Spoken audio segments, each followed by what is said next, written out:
I've got to go live. Can everybody hear me in there? I'm just curious. Good morning. Can I just get a yes from someone that can hear me? Or a no if you can't hear me?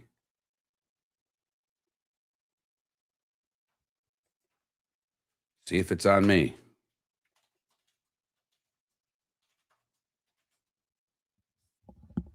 Can you hear me? I hear you just fine, David. Okay. Oh, I just found something then. Okay. You can hear me now? Yes. Okay. Well, we're going to start in 8 seconds.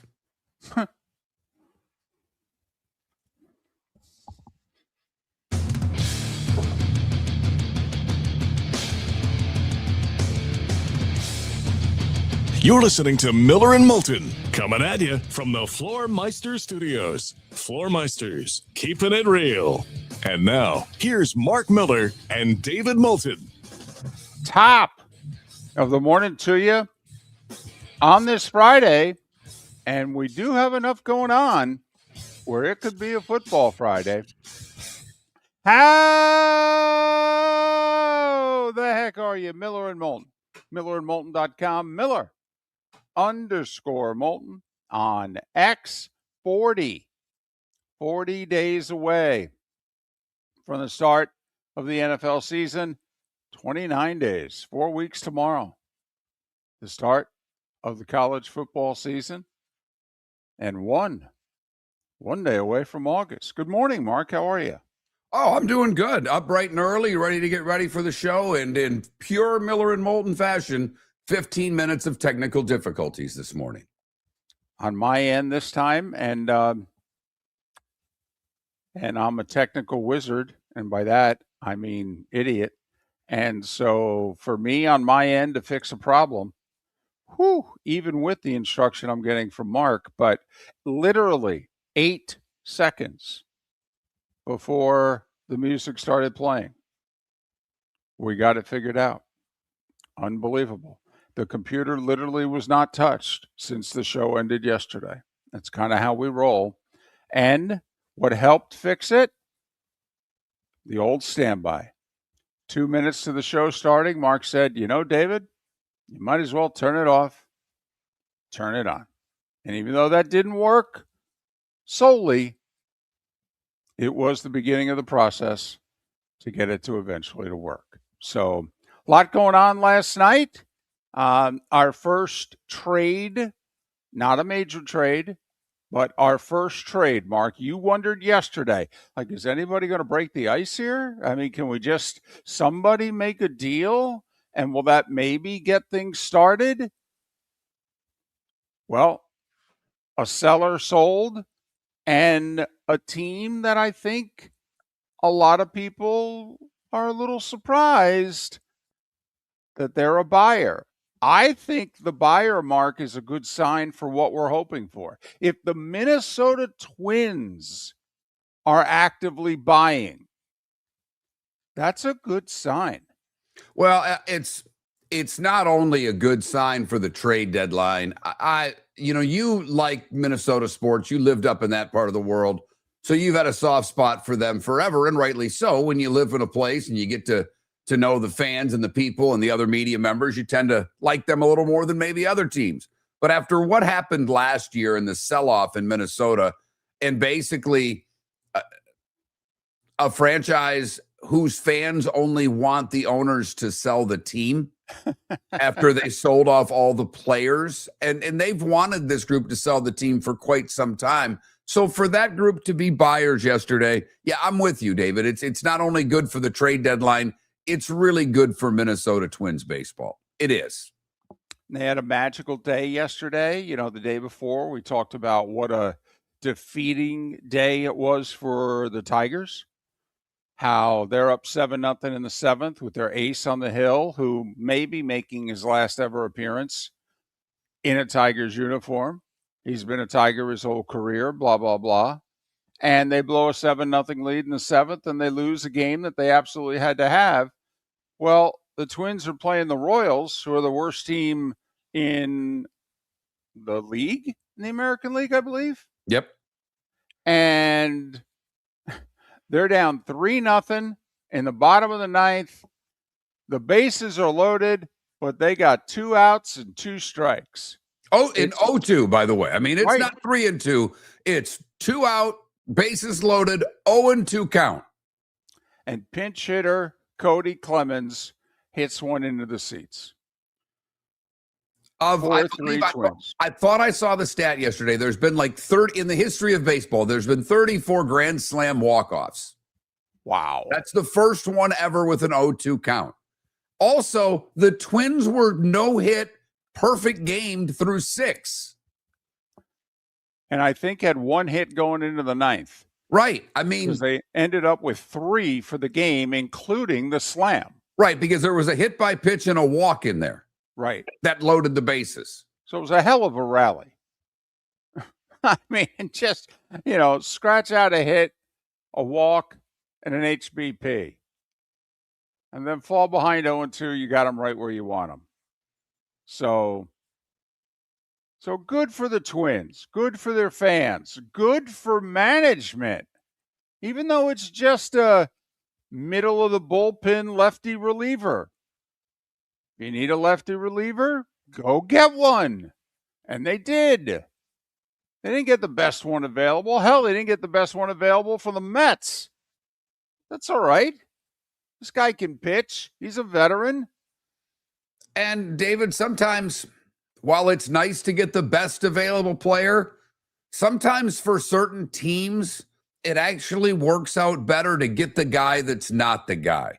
Because the guy that they picked up has been moved, has been told by a team, you suck, we're getting rid of you. And that guy tends to have what? A chip on his shoulder. And sometimes those players can walk into a room and be very helpful, not only with what they do on the mound, but their attitude inside the clubhouse. Because he's going from a team with no chance to now playing for a team that has a chance. I'd like to thank the Minnesota Twins also for making Miller and Moulton look as if they're not insane, because we've been dumbfounded for days as to all these teams right around 500, yet within a game or 2 or 3 of a playoff spot. And we're like, well, you got to make a deal or two. I mean, you're never going to have seasons like this where you could be 500 approaching August and be very much in it. Take advantage of it. Something could be stolen this year in the American League. It really could. This could be an 83-win team that wins the pennant this year. I mean, a GM could steal a pennant this year in the American League. And irony of ironies that were the Twins, David. I mean, really, truly, after the sell-off last year, holy baseball, that would be something. And you're right, Mark. The only thing their fan base wanted was for the family, the Pohlads, to sell. And there was a tentative sale that was announced, and then the controlling Pohlad came in and said, upon further review, I really like owning this team. I'm going to get rid of a couple people, and I'm going to take more command of this team. And the fan base was like, oh, for goodness sakes, just where's the Timberwolves? Where are the Wild? Okay, oh, please, Vikings, come on. And then J.J. McCarthy can't play on top of it. So that was their fall in Minnesota. J.J. McCarthy can't stay healthy. He can't play. And the ownership they said was going to leave doubled down and stayed. Right. And that's the only team that's delivered them a championship. Oh, by the way. So you got that going for you. Speaking of sales, apparently an entire organization tried to sell off, and it has caused revolt. Worldwide revolt. What organization was that? Well, that would be FIFA. Oh, we're going there. Well, I mean, I kind of use this to enlighten people on what they may have missed, what happened last night. And I don't, while I think our audience cares about the trade deadline, we've got one Minnesota Twin fan that listens every day.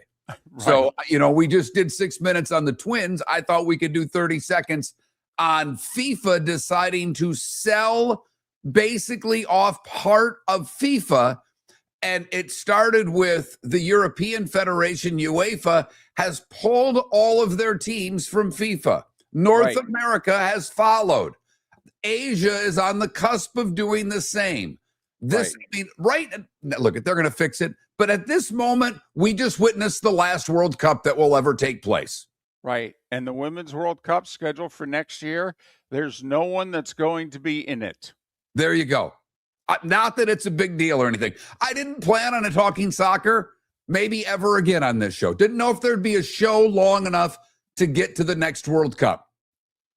But yeah, when I mean, FIFA blew up yesterday. Yeah. It disintegrated. Yep. And Europe and North America said, don't do this. Don't do this. Okay, we're not bluffing. And FIFA said, blank that, we're taking the money. And Europe and North America said, well, then we're out. And if you guys have a World Cup and nobody shows up, what's your damn company worth? It is a serious game of chicken. Yes. I mean, make no mistake. So we may get into it a little bit more, but I thought I would bring it up this morning because these are the things that intrigue me in the sports world, David. Well, is this the international soccer version of the SEC and the Big Ten taking their ball and forming their own league? I mean, if UEFA and CONCACAF, and I know there are others to soccer, but if they get up and leave, I mean, CONCACAF's not the big deal that UEFA is, obviously. Okay. But, I mean, didn't the SEC and the Big 12 just leave college football yesterday? I mean, UEFA being the SEC and CONCACAF being the Big 12? Big 10. No. I don't think CONCACAF's as big as the Big 10. Okay. Yeah, all right. I guess South America would have to be the Big 10. But, yeah, it is.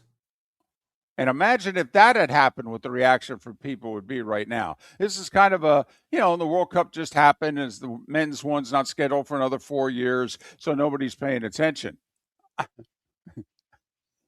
I don't know. This seems kind of big. It does. It seems very big, and it's worth, when UEFA decided that, and they were first. They have however many of the last World Cup champions, I mean, anyone not named Argentina, basically, or Brazil, have come from Europe. So they took all of their teams, plus the rest of every team in Europe, which is a ton of nations, and said, we're done. That's what started the pitfalls of FIFA after they made their announcement of selling off. UEFA had 6 of the final 8 in this year's Men's World Cup, and obviously the champion in Spain. We'll talk some Jags today with JP Shadrick. He'll join us top of the 7 o'clock hour. Matt Baker, also in the 7 o'clock hour, will join us to talk college football. And Josh Pastner at 8:38, the coach at UNLV. He made some bold statements. He had to kind of walk him back. I got to be honest with you. I love the original statement. He's right. We'll get into that later on in the show. Baker Mayfield spoke yesterday, and I thought he eviscerated the Tampa Bay Buccaneers while doing it politely. We'll have that for you. And David, I've got a poll question, and it's a doozy. Your roof is your home's first line of defense. At Pelican Roofing of Florida, Ronnie John and their team bring years of experience to protect what matters most, your family and your business. From residential repairs to large-scale commercial roofing, we deliver honest work, fair pricing, and quality you can trust. An upgrade on your roof can lower your insurance costs. Don't wait for a leak to turn into a disaster. Call the experts at Pelican Roofing today. 1-866-9-PELICAN. That's 1-866-9-PELICAN. Online at pelicanroofingcompany.com. CCC 1332512. Floor Meisters just doesn't sell Cortec and carpet. They also sell a lot of wood. And what better time than now to stop in and see the nice folks at Floor Meisters for some new hardwood for your home. With white oak wood starting at $4.99 a square foot, that makes it affordable for everyone. With 10 colors to choose from, they have a color for everyone. So stop in. 6281 Naples Boulevard, right next to Costco, or go to the web. It's floormeisters.com. Floormeisters.com. Floor Meisters, just keeping it real. The Cape Coral Police Department is growing, and they want you to be a part of it. They're hiring new officers. Starting pay is between $74,000 and $90,000, depending on your experience. And with a $10,000 hiring bonus, you could be making $100,000. Enjoy paid holidays, off-duty details, plenty of OT opportunities. They're also hiring dispatchers and professional staff. So go to capecops.com, capecops.com. Be brave, be best, be Cape. Mark Miller for Sleep Treatment Direct. They are helping me with sleep apnea. And by helping me, I mean curing me. No more CPAP machine. No more snoring. No more tossing. No more waking up exhausted. Their expert team got me the right treatment, fast and hassle-free. If you want to feel energized and get rid of your snoring, call Sleep Treatment Direct today. 444-1741. That's 239-444-1741. Sleep Treatment Direct. Sleep safe and sound. This is Miller and Moulton. Didn't do the Coney, Shimko. I was going to, and got busy with stuff here, had some other crap going on, and just decided to have my red beans and rice that I made a couple of days ago. And they were delicious. I had to get dinner ready. I had a lot going on. I made Italian sausage yesterday. Love Harold's, man. It's my favorite restaurant in Lee County. It's not close. It's my favorite restaurant in Southwest Florida. Are there better ones in Naples? There may be, but from the standpoint of how close it is to my house, just how damn good it is, I love Harold's. The way you're treated there, their wait staffs. Okay, where, Deadstroke? Someone told me about a place in Naples that does, but it's a bit of a jaunt for me. It's on, I think, Immokalee and Airport. All right, I got to write this down. Hang on, where's the damn notebook? I got a notebook here to write things on.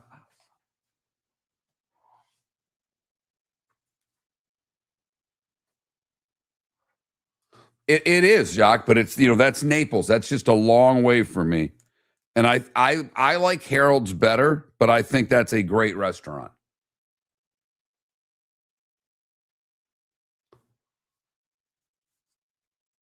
Oh, J Gun can't see it. Yeah, it's Cayman Cantina, 104th and 41 in Naples Park.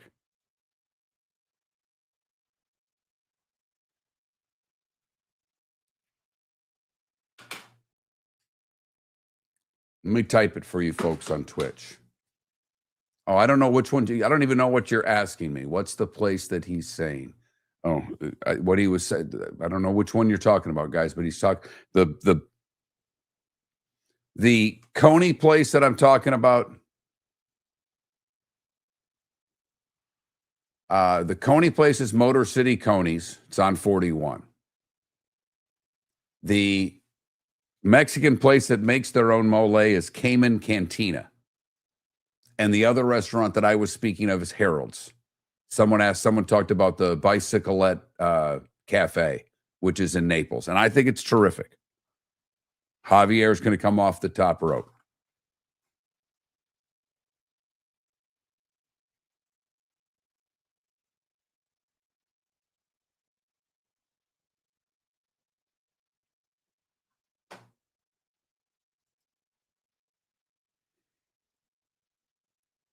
And they have a drive-through, J-Gun. That's my favorite thing about Motor City Coney. I can drop the daughter off at gymnastics, sneak a dog before I even get home.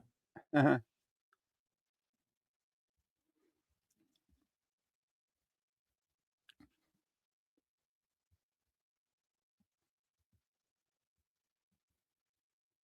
Yeah, that's, I don't know if they have the money, to be brutally honest. I don't know how that place is even still open. I drive by there 3 days a week and there's never anybody. In fact, I drive by there 4 days a week sometimes. And they're I would see overpriced in Naples. I just expect, Javier. Lack of value. I would agree with you. I think when you try to go all French, if you will, and serve me a small portion because you think you're good at what you do, that irritates me. But I didn't think it was forgettable. I thought it was a good spot. All right. I mean, I take you, Javier. You've worked at much better restaurants than I've even eaten in. So I take your word I take your opinion very strongly when it comes to that.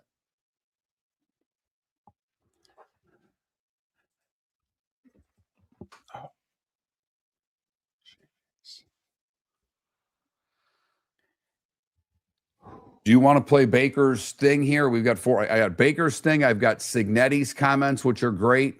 I don't know if you've seen that. I'm guessing you have. Yep. I'll follow. Well, which it doesn't matter. You want to go Mayfield? Do you want to, because we got a 7 and we can do that at 8. I mean,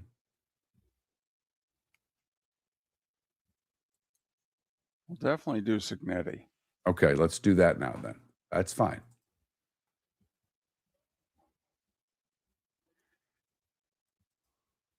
Now, did you send Matt and Josh video or are they phone? Josh's phone, Matt's video.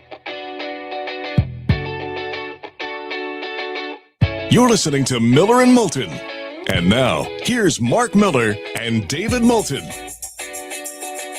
21 minutes past the hour on this final day of July. 40 days away from the NFL season kicking off. 29 days. 8 weeks tomorrow.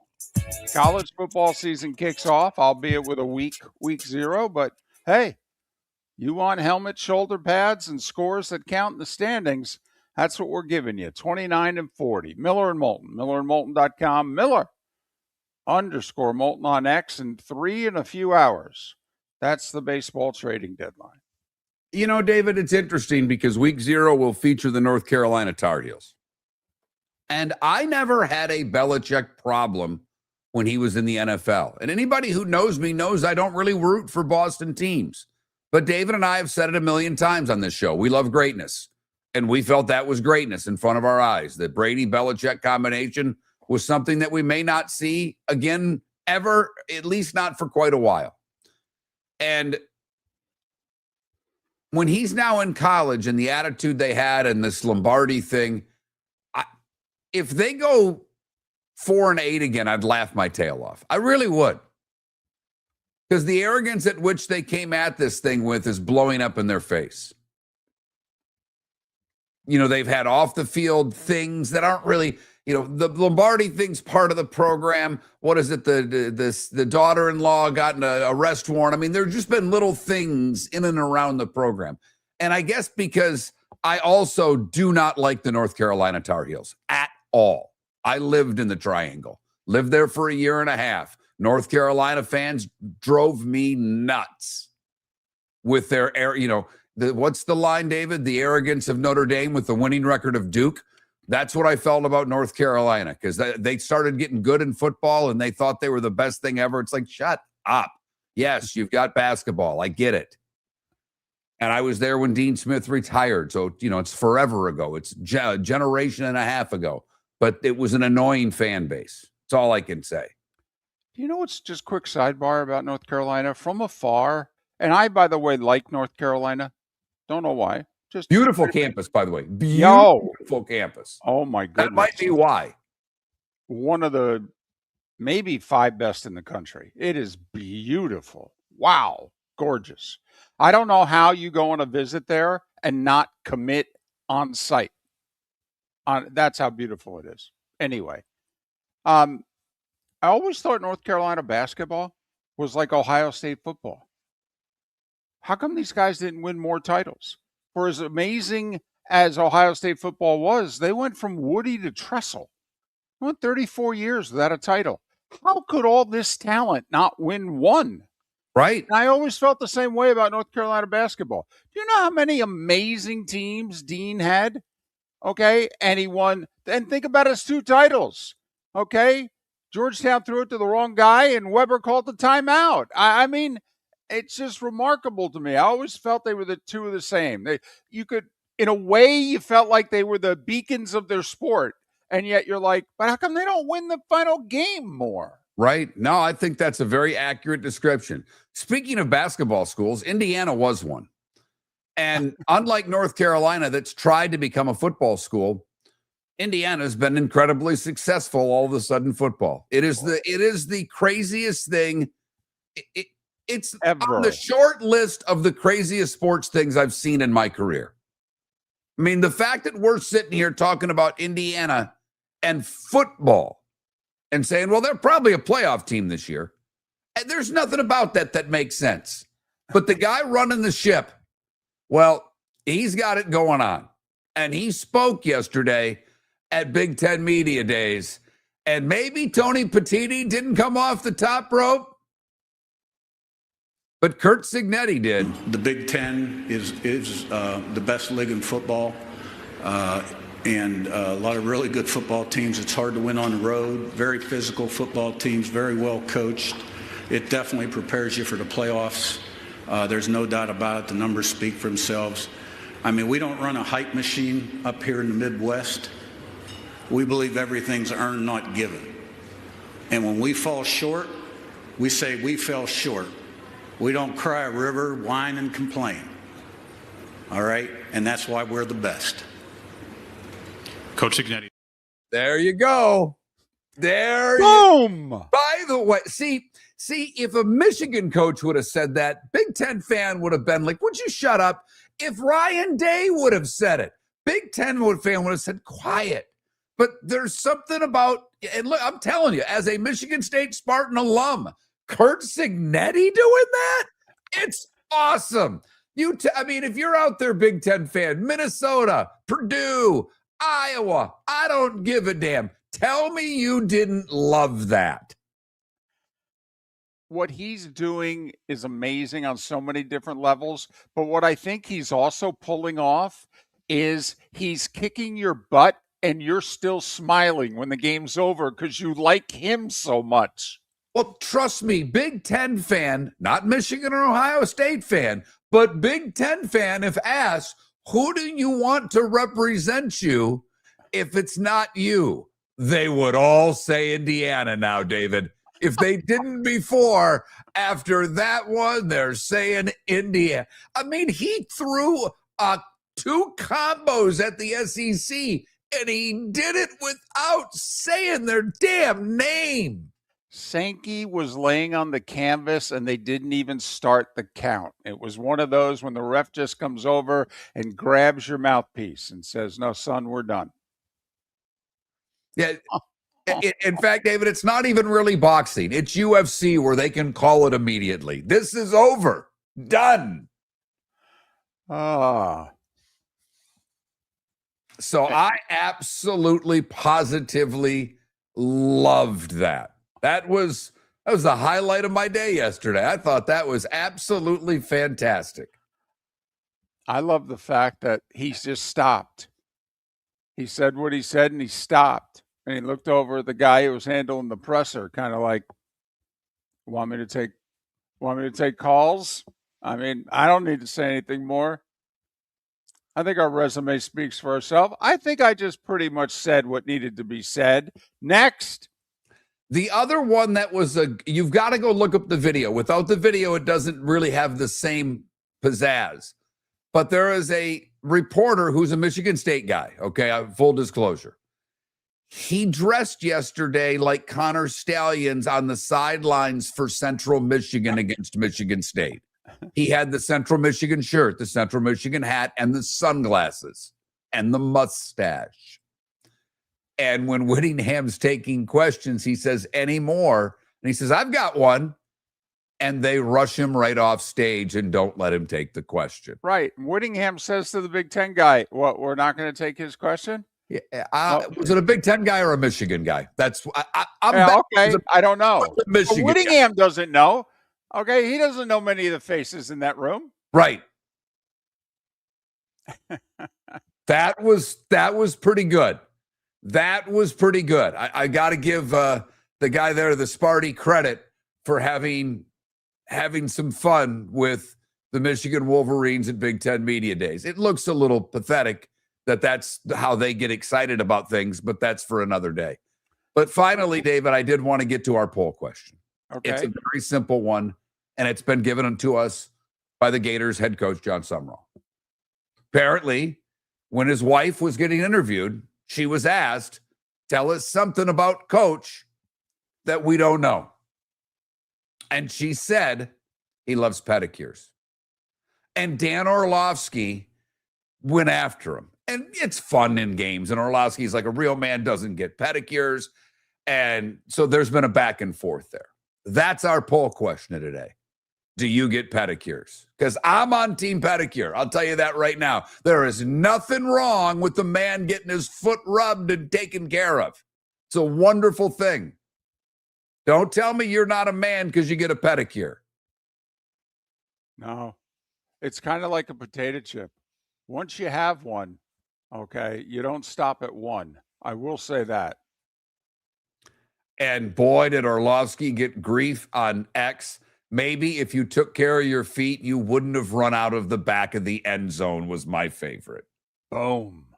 Miller and Moulton, great show for you today. We'll talk some Jags. We'll talk some college ball. We'll even talk some college hoop. But the starting five is what we do next. Fantasy football season is here, and there's only one place to get the edge. Join Miller and Moulton for the Fantasy Football Summit with Dr. Roto at Shoeless Joe's Sports Cafe, Tuesday, August 11th, 7 p.m. Get championship-winning draft strategies, sleeper picks, busts to avoid, and answers to all your fantasy questions from one of the nation's top experts, Dr. Roto. Whether you're playing for bragging rights or big money, don't draft without this event. Tuesday, August 11th, the Fantasy Football Summit at Shoeless Joe's with Dr. Roto. Sign up, Miller and Moulton.com. Floormeisters just doesn't sell Cortec and carpet. They also sell a lot of wood. And what better time than now to stop in and see the nice folks at Floormeisters for some new hardwood for your home. With white oak wood starting at $4.99 a square foot, that makes it affordable for everyone. With 10 colors to choose from, they have a color for everyone. So stop in. 6281 Naples Boulevard, right next to Costco, or go to the web. It's floormeisters.com.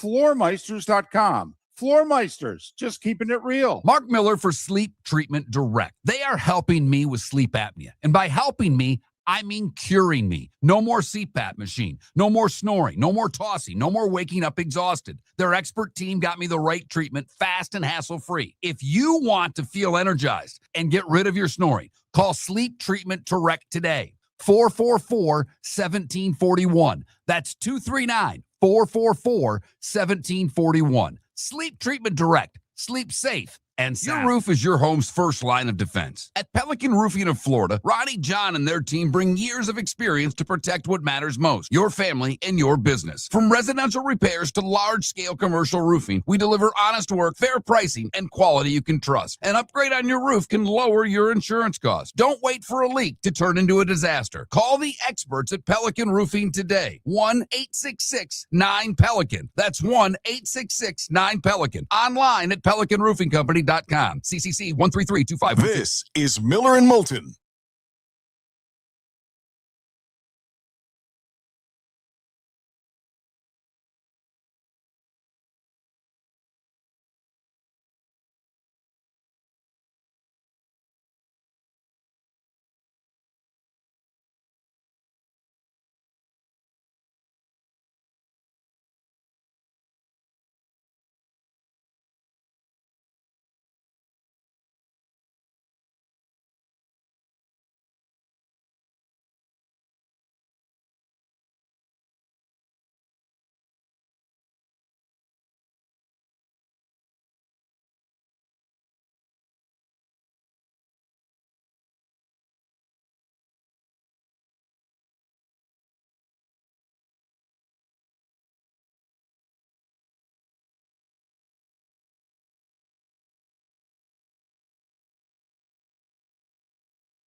You know, DC, when you're late, you miss our conversations about these things. Yeah, I understand people come in and out, but when you come in and repeat a segment that we did, I do kind of giggle. Not my fault you were late. Not my fault. Go back and listen. Just saying.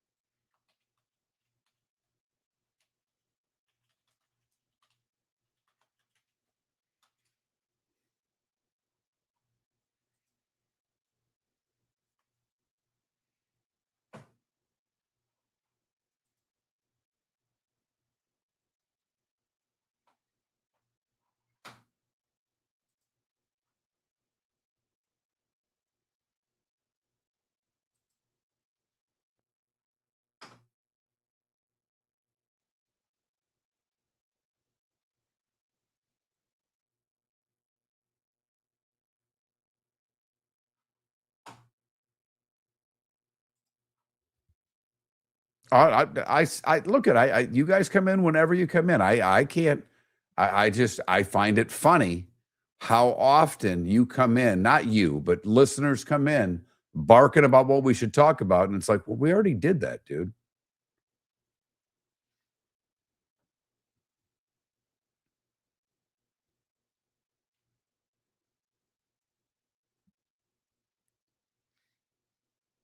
Paula, you would be proud. I scolded Trent yesterday talking to him about that. I said, you are so wrong, dude. I said, I don't know what to tell you. There's Nasser, Sandusky, and everything since. I forgot you were one too, Robes. I knew that's right. You're in or from North Dakota or did live there. No. It was not on air, Paula. It was on the phone. I just flat out said, don't, if you're going to come on the show, never again. You have got to learn to separate your fandom from doing a radio show. Now, mind you, Paula, I think they're pathetic in a lot of ways, but it's not near to the level of what happened at my alma mater. It's not even in the same sentence. They had a coach that cheated on his wife with a staffer. By the way, did you see who Nate Oates just married? Former staffer. Right.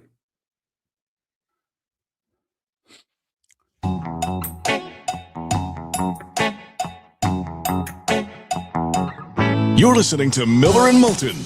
And now, here's Mark Miller and David Moulton. 22 minutes till JP Shadrick will join us as we begin our previews of the teams in the AFC South. We'll talk a little Jags here on Miller and Moulton. MillerandMoulton.com, Miller_Moulton on X. Got a poll question up. Whose team you on? Team Summerall, Team Orlovsky? Meaning, do you get pedicures or do you think men should not get pedicures? You know, I still laugh. There was me and two buddies. We were having a couple. I don't know if we'd played golf that day, but I believe it was a weekend, and we were at a bar knocking down a couple Miller Lights, and one guy was drinking Bud Light Lime. So two of us were drinking, and we decided we needed pedicures, and we went across the street from the bar to the nail salon. And here are three. At the time, I'm 56. This is a while ago. I might not even have been 50 yet. If I was just barely 50. But we're not quiet. I mean, the other two guys, one of them's just as loud as I am, and the other one, after a few pops, well, he is too. And the three of us go charging in this nail salon. I think we may have brought a cooler, so we had beer while we were there, and proceeded to get pedicures. And the old women who were in getting their nails done, at first were scared to death. By the end, they loved us. Absolutely loved us. Good pedicures. It's nothing to sneeze at. If you've never had one, as a guy, take your wife. You know what? This would be one of the next 3 weeks before football starts. Take your wife, honey, let's go get a pedicure together.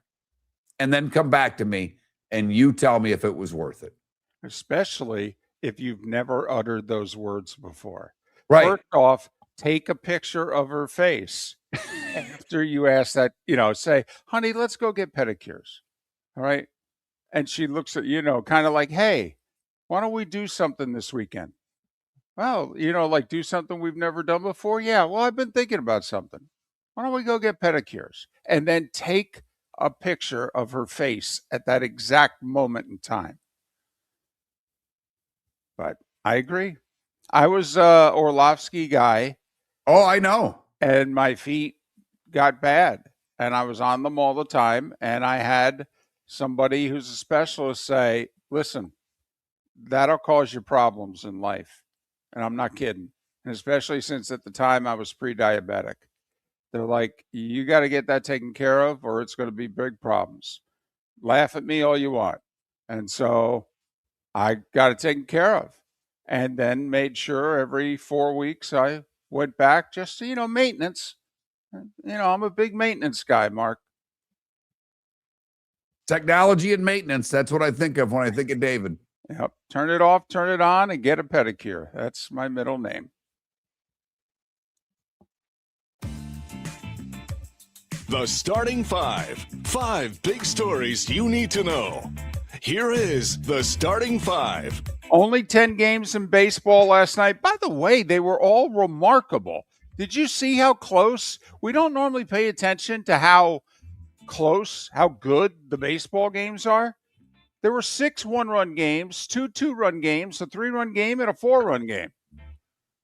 So if you think about it, the tying run could easily have come to the plate in the 9th inning in every single game that was played yesterday. I think that's, just an interesting tidbit.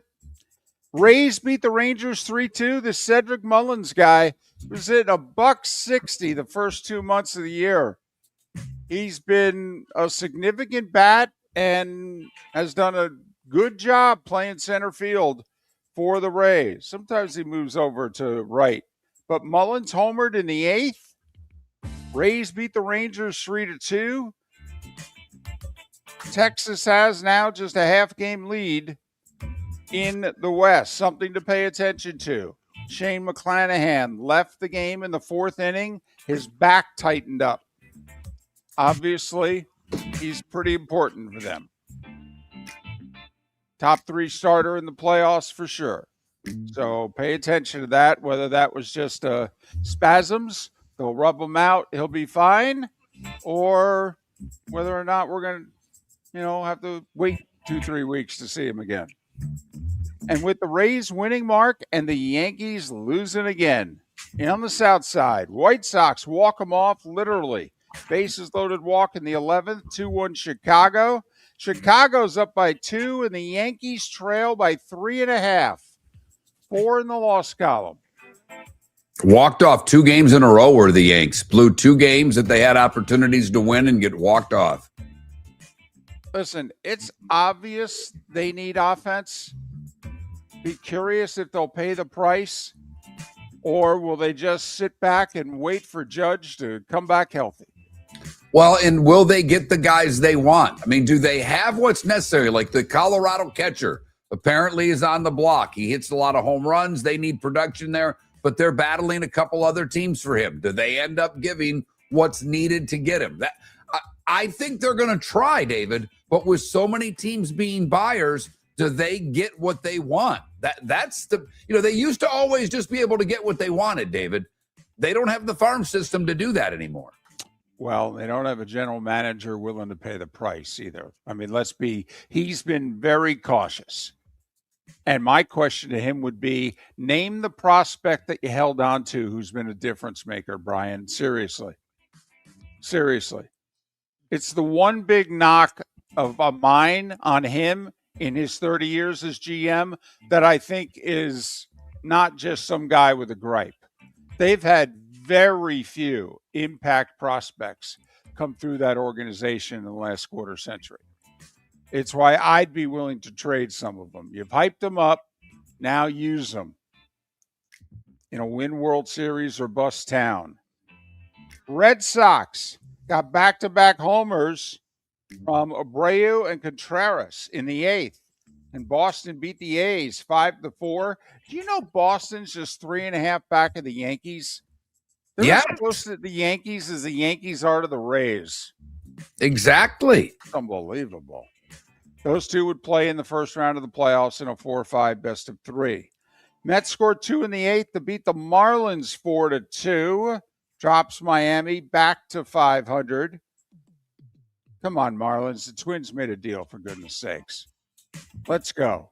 Yeah, Get on and the David, horse. you know, all I'm seeing right now is that the Marlins are going to be sellers. That's We'll- all. we'll- I don't know about you, but I've saw 3 different things that talk about even people inquiring about their all-star shortstop. Are you kidding me? We will blow them up on Monday and Tuesday if that's the case. Blow them up. And then we'll have to say goodbye to Kyle Seeloff and say we can't talk to you ever again because your organization is not legit.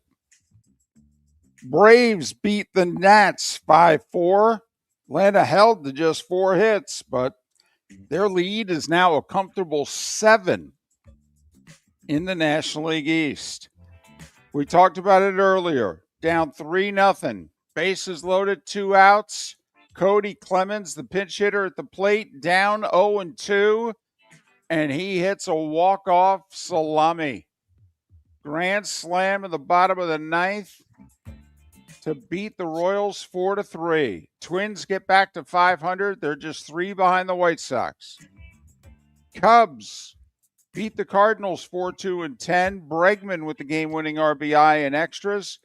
Cubbies 5.5 back of the Brewers, but they're comfortably the 4 seed. They have a 5-game lead to be hosting the 4-5 game in the National League playoffs.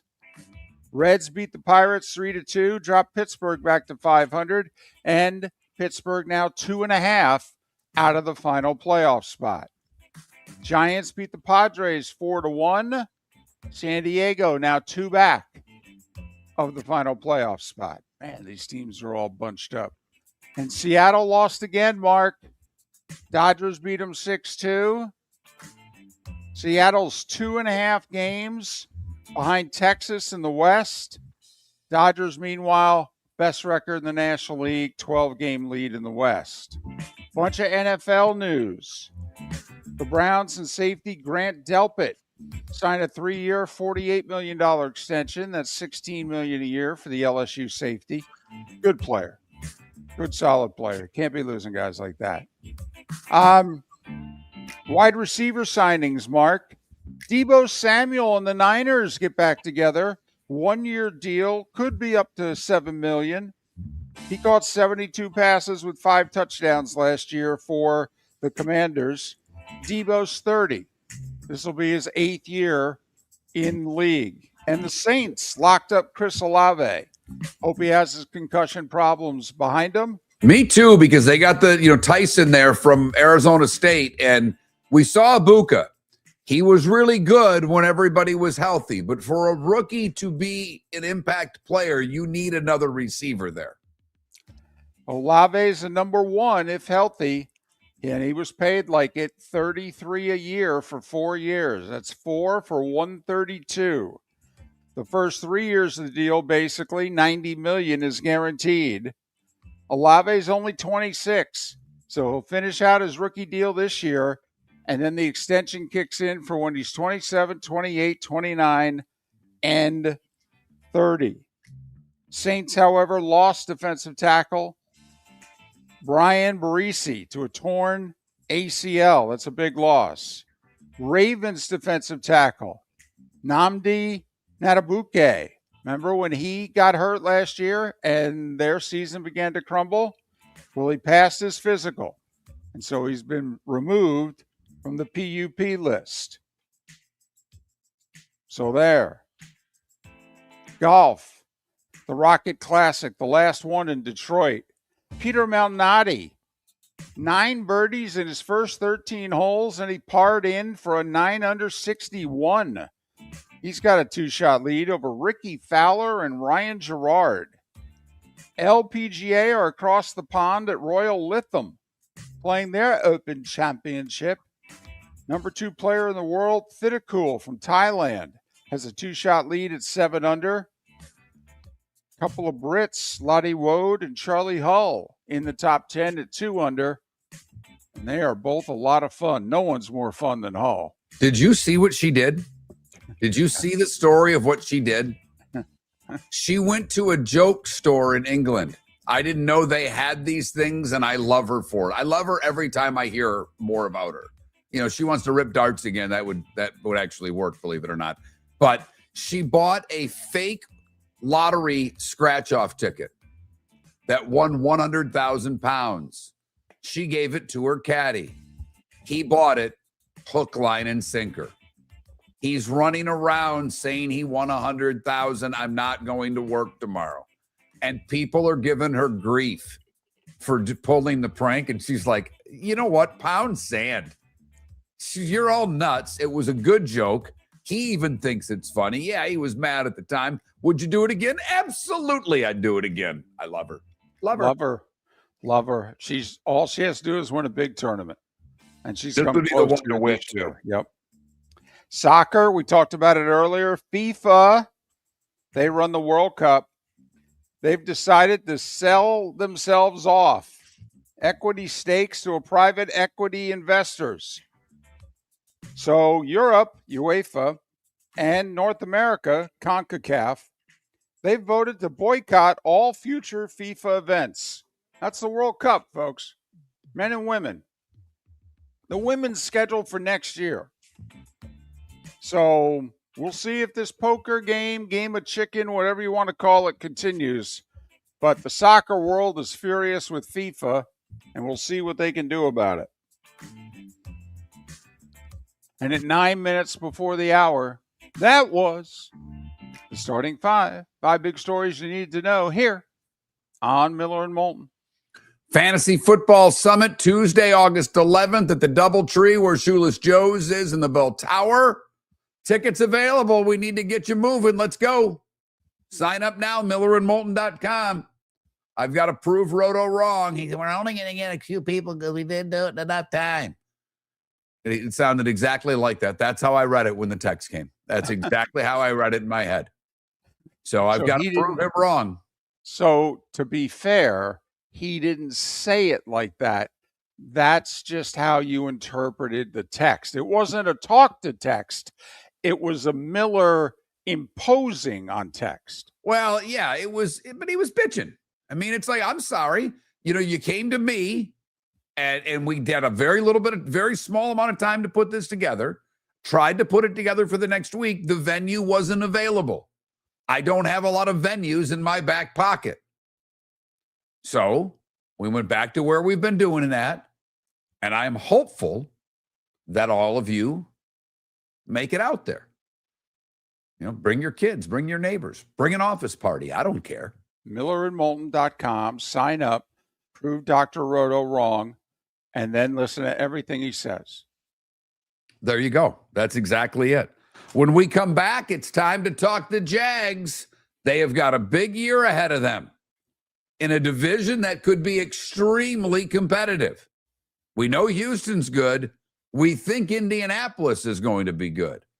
JP Shadrick to talk Jags next. Fantasy football season is here, and there's only one place to get the edge. Join Miller and Moulton for the Fantasy Football Summit with Dr. Roto at Shoeless Joe's Sports Cafe, Tuesday, August 11th, 7 p.m. Get championship-winning draft strategies, sleeper picks, busts to avoid, and answers to all your fantasy questions from one of the nation's top experts, Dr. Roto. Whether you're playing for bragging rights or big money, don't draft without this event. Tuesday, August 11th, the Fantasy Football Summit at Shoeless Joe's with Dr. Roto. Sign up, millerandmoulton.com. The Cape Coral Police Department is growing, and they want you to be a part of it. They're hiring new officers. Starting pay is between $74,000 and $90,000, depending on your experience. And with a $10,000 hiring bonus, you could be making $100,000. Enjoy paid holidays, off-duty details, plenty of OT opportunities. They're also hiring dispatchers and professional staff. So go to CapeCops.com. CapeCops.com. Be brave, be best, Be Cape. Your roof is your home's first line of defense. At Pelican Roofing of Florida, Ronnie, John, and their team bring years of experience to protect what matters most, your family and your business. From residential repairs to large-scale commercial roofing, we deliver honest work, fair pricing, and quality you can trust. An upgrade on your roof can lower your insurance costs. Don't wait for a leak to turn into a disaster. Call the experts at Pelican Roofing today. 1-866-9-PELICAN. That's 1-866-9-PELICAN. Online at pelicanroofingcompany.com. CCC 1332512. Floormeisters just doesn't sell Cortec and carpet. They also sell a lot of wood. And what better time than now to stop in and see the nice folks at Floormeisters for some new hardwood for your home. With white oak wood starting at $4.99 a square foot, that makes it affordable for everyone. With 10 colors to choose from, they have a color for everyone. So stop in, 6281 Naples Boulevard, right next to Costco, or go to the web. It's floormeisters.com. Floormeisters.com. Floormeisters, just keeping it real. Mark Miller for Sleep Treatment Direct. They are helping me with sleep apnea. And by helping me, I mean curing me. No more CPAP machine. No more snoring. No more tossing. No more waking up exhausted. Their expert team got me the right treatment, fast and hassle-free. If you want to feel energized and get rid of your snoring, call Sleep Treatment Direct today. 444-1741. That's 239-444-1741. Sleep Treatment Direct. Sleep safe and sound. If you're a business who targets men, please know there is no better and more economical way to reach your target audience than us at Miller and Moulton. So let us help you make money. You can reach out to Mark at that Mark Miller or me at the David Moulton on X, or text us at 21,000. We have a proven product, a good reputation, and lots of quality segments that we can attach your company's name to. Miller and Moulton, we're like that old pizza box. You've had the rest. Now try the best. Miller and Moulton, millerandmoulton.com. This is Miller and Moulton.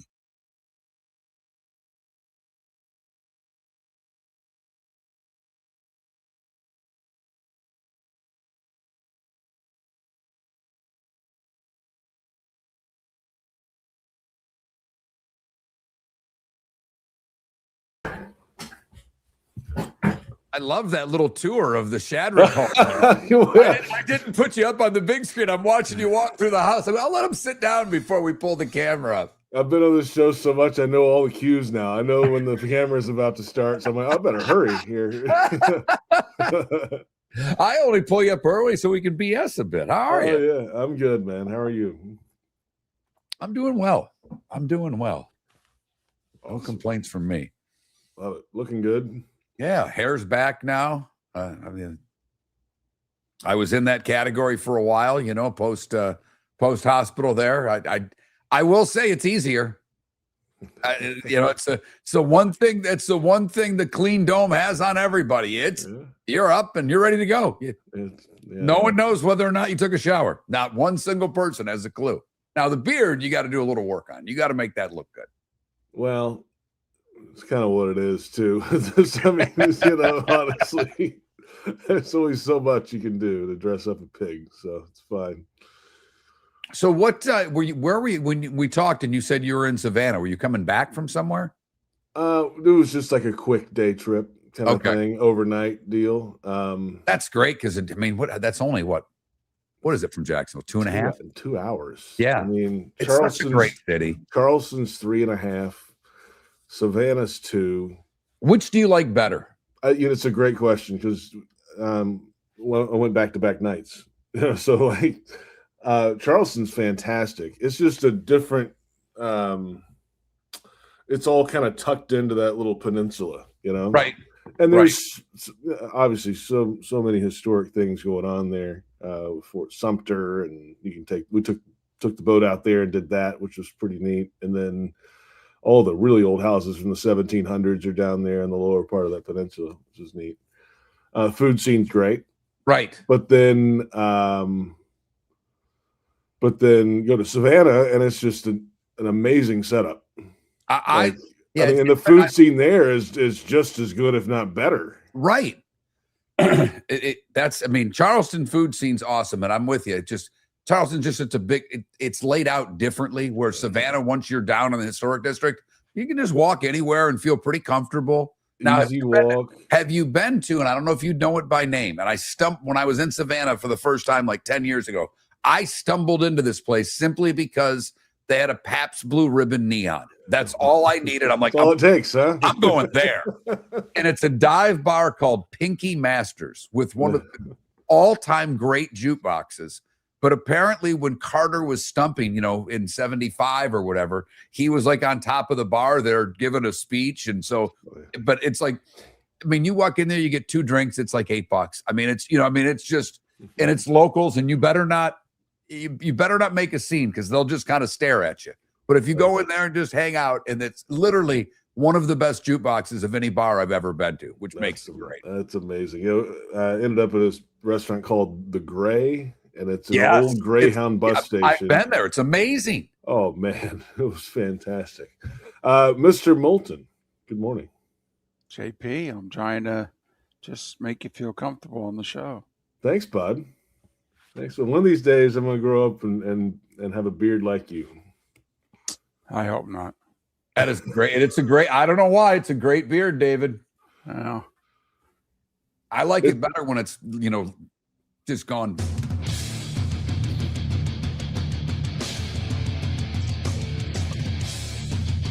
You're listening to Miller and Moulton, coming at you from the Floor Meister Studios. Floor Meisters, keeping it real. And now, here's Mark Miller and David Moulton. Hour 2 of Miller and Moulton on this final day of July is underway with one of our friends, JP Shadrick, as we begin previewing the AFC South. So we might as well bring in part of the Jags radio network. He also broadcasts the NFL on Westwood One, college football on the Touchdown radio network. Follow him on X at JP Shadrick. Here is JP. All right, off season's over. How you handling camp? This is a big week in Duval. You guys have packed houses. People are lined up, fired up for workouts.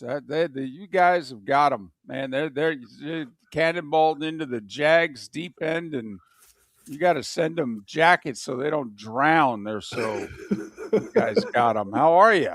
I'm doing great. I don't know how I can follow that lead in. You kind of got it right on the nose. this is perfect. It's been a long time coming, No, it's been warm. The Jags are out early on the field every day, 8:30, and then they're off by 10:15. So they're not doing the afternoon stuff. Now there's a ramp up period in the NFL now after the latest collective bargaining agreement. So they're wearing helmets and shorts the first 5 days of practice, I think, and they ramp up the time by about 15 minutes a day. So it's playing patty cake right now. Let's be honest. It's not real football, but you get an idea of who can move, who's making catches, defensive backs. You can see their aggression and what they're doing. Still not full speed, and you don't know much about the offensive and defensive lines yet, or the running game. So that starts on Monday when pads go on, and then it's real football finally. All right. What are the significant changes? They didn't really change much of the roster. Are there coaching changes that we need to know about when I know Cohn's there, but I'm talking about behind this. Is there something significant in your eyes that's changed from last year to this year? There were a couple of very minor assistant coach changes, but those aren't huge deals to me. I think that just happens from time to time. Guys get another job, move on. The coordinators are back. They both interviewed for head coaching jobs. Grant Udinski, I interviewed 2 or 3 places and didn't work out. And then Anthony Campanelli had 3 interviews for head coaching jobs. So that's what happens when success comes and they see the product in the field and the personality of your unit. People want a piece of that. And that's just not going to go away, I don't think, until one or both of them are hired for a head coaching job, especially if the success continues. That's the biggest thing that was kind of a threat in the offseason. Hey, they're all back. There's some changes in the secondary. They've got, they lost Andrew Wingard, who had been around here for a while. They lost Devin Lloyd, of course, who had been around here for 5 years and had a big production season a year ago. But they didn't really backfill with outside names a whole lot. They're expecting Caleb Ransaw to be back and play at safety, who was injured all of his rookie season last year and didn't touch the field. And Ventrell Miller's getting an opportunity among others, but he's getting the first opportunity at the linebacker spot that Devin Lloyd left. Those are the two big changes on the defensive side. Running back room, kind of the same. They backfilled with one free agent and Chris Rodriguez from Washington, who played for Liam Cohen as an offensive coordinator at Kentucky. And they brought in a couple other veteran players. Amir Abdullah's here now battling for a spot, but they're relying on the two young guys from last year, LaQuinn Allen and Bashul Tootin. So we'll see. Like, we haven't seen it really yet because they haven't put pads on. Other than that, it's almost like we're rolling the football back out again. Let's go. Well, and let's face it, JP, to be brutally honest, historically that doesn't usually work. I mean, even Bill Walsh, in which he'd win a Super Bowl and he'd say, I got to turn over 15% of my roster every year just to keep the roster fresh. And I don't know if the Jags even turned over that from their key contributors, if you know what I mean. I mean, they lost Lloyd and ATN, or however you pronounce his name now, and that otherwise it's in-house. Are they being too arrogant, aggressive? Quite frankly, are they just thinking their players are better than they are? Because this organization, if nothing else, JP, they are independent thinkers. They are doing what they're doing, and they believe in what they're doing, from drafting Travis to this offseason. And the rest of the league, the rest of the league's looking at them like, you guys are not that smart, are they? I mean, time will tell, I think. Another player that I didn't even list was Travis Hunter. Only played 7 games last year, right? And all the success came after he was gone. So what does that look like, right? So that's another player to add to that list. I think there's a different approach. I mean, this is a young group. James Gladstone's 36 years old. Liam Cohen just turned 40. They're going to have a fresh perspective on some of this stuff. And they're confident in the guys that they have and that they brought in. Another guy that you probably add to the list that they added was right after the Travis Hunter injury, they brought in Jacoby Myers. And it worked out. I mean, that's doesn't happen all the time. And they extended him. So they did a lot of their work in the changes by bringing in guys mid-season last year or whatever they had to do to get through last year, and then extending some guys that have been here before that have had some success that are good core players. They need to find out last year what they had, honestly. And they're very confident in the core group of players and how they go about their business. There will be some other changes to the rest of the 90 to try to battle for spots. But I think they like their team's on the floor, as they say in Hoosiers, right? Because they're 15%, if it's that high, and I don't know if it is basically draft picks and a couple of free agents that they signed that are all backups. So that's right, and that's a different draft than we're used to, right? I mean, you're not drafting backup tight ends normally. It's but they did twice. So, but I will say, you brought up Myers, and I thought the emergence of Parker Washington last year was significant. Brian Thomas Jr. had a rough start to the year. Yep. I do think that this receiving core is going to be counted on maybe more. I'm more worried than you are about the running back position, but this is the year. Trevor's got 3 guys that I think are all pretty damn good, JP. I mean, this team, if he gets protection and you like the line, I know the tackle's coming back from injury and Liam says he's fine. So I'll just believe the coach because it makes life easier that way. I don't know if it's pressure on the receivers, but I think the receiving core is a significant part of this team this year, JP. I totally agree. I mean, they want to run the ball. Right. We know that. They have to run better than they did last year. That's why they didn't bring back ETN at the big number, because they felt like, I think, some of the production, at least inside, was a little inconsistent, right? They needed a little more from that spot. Now, that said, the passing game is what Liam overall, I think, wants this thing to go, and Trevor Lawrence is going to take this team as far as he can, and most of it's going to be through the air. Brian Thomas, he had a tough start to the season last year, ducking out of routes. Just the confidence just didn't seem to be there for whatever reason, right, on or off the field. As it went, he kept working. They stayed with him. Yeah, there were all the rumors they might send him off and all that, but you know what? They stuck with him, and he's here, and he's got great body language right now. That goes a long way for him. There's confidence in the first couple days. Yes, not padded. First couple days of practice. Parker Washington is going to take a step. It's a contract year for him. They didn't extend him, so he's got all the incentive in the world to go out there and perform and at a high level. And Jacoby Myers is a super reliable veteran guy. Like, okay, like there's a couple drops in camp, but that's fine. They have roles in mind for those guys. And then the wild card is Travis Hunter. And what can they do? Because like we said, most of their success last year was when he was in the training room. And when he was out there, he had trouble lining up on offense, offensive offsides, illegal formations. Just talking to Liam Cohen the other day, it feels like that's way in the rear view, the pre-snap stuff. He's been in this room that they have there. It's the entire room is the wall, and you can walk through and all this. That's all he's been able to do in the offseason, basically, is walk through and lift weights. So the mental part of the game is going to be a little better, I think, on offense for Travis. And then physically, he's 10 pounds heavier muscle. So a little more armor. He can be a little more physical. What do they do with him in this offense?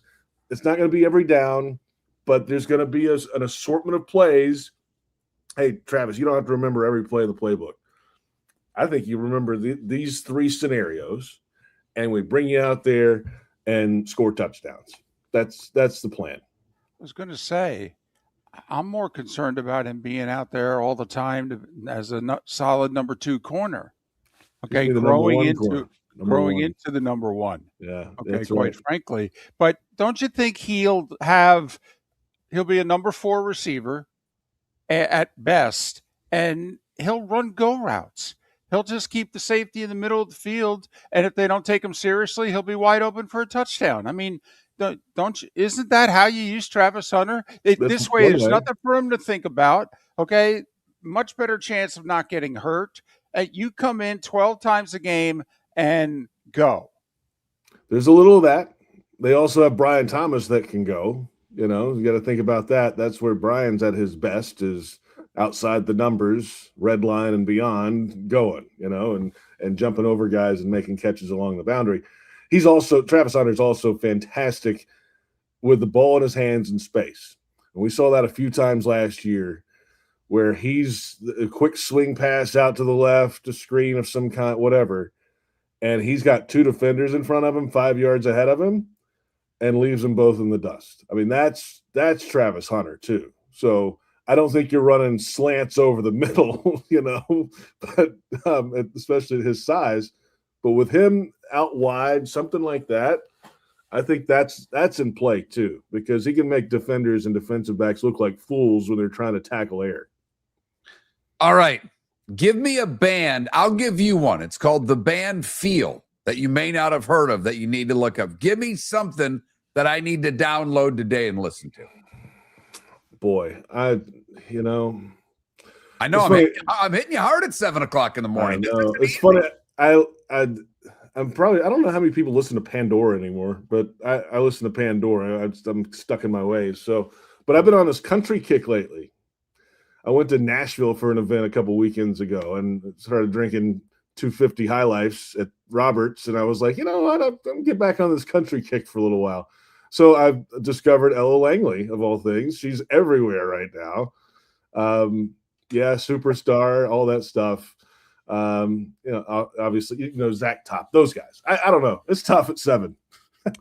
JP Shadrick, Jags Radio Network, here on Miller and Moulton.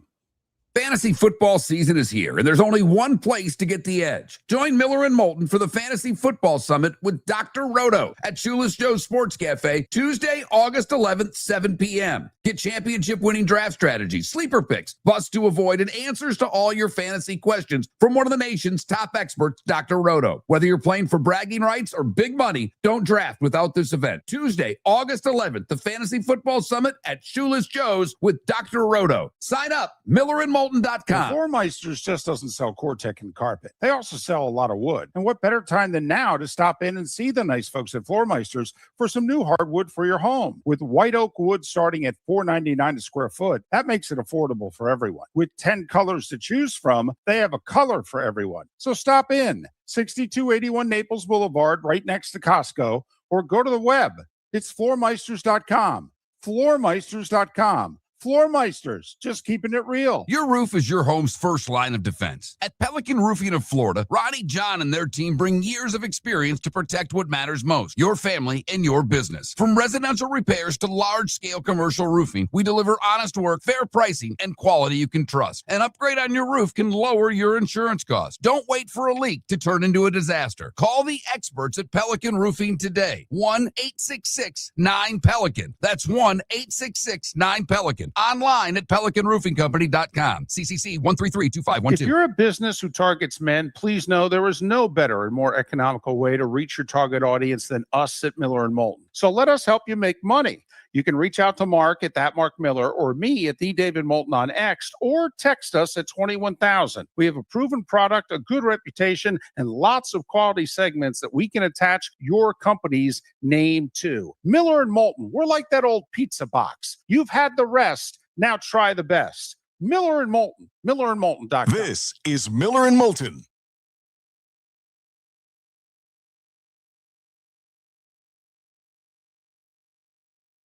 The pro that JP is, I had to now adjust my whole cord.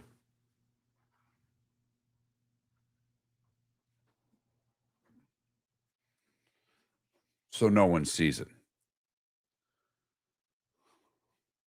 Although it's just not working the way I want. There we go. Now we got a little. Need him to stay in. There we go.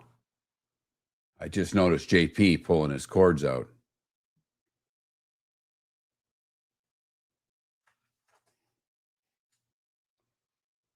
All right. Is that a new band, Governor?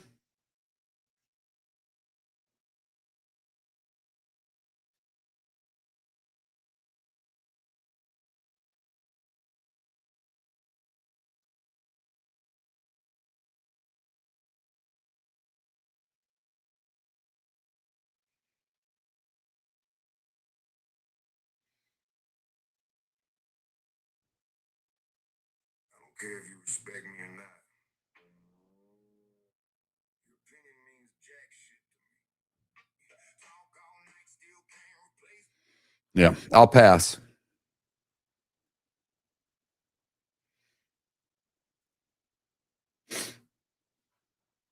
But thank you.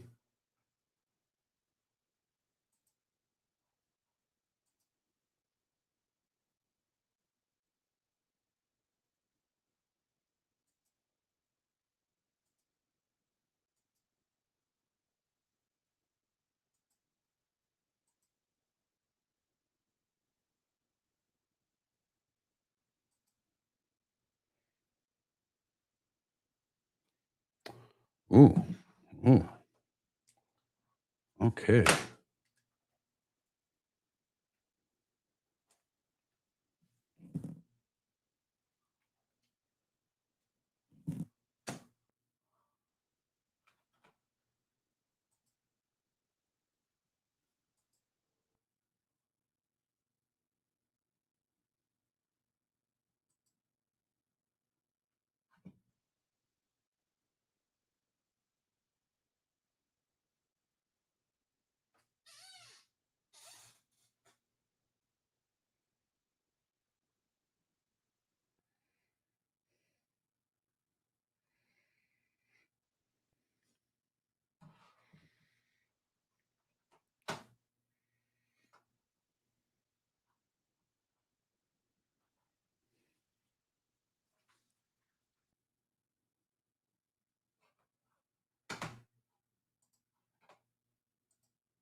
You're listening to Miller and Moulton. And now, here's Mark Miller and David Moulton.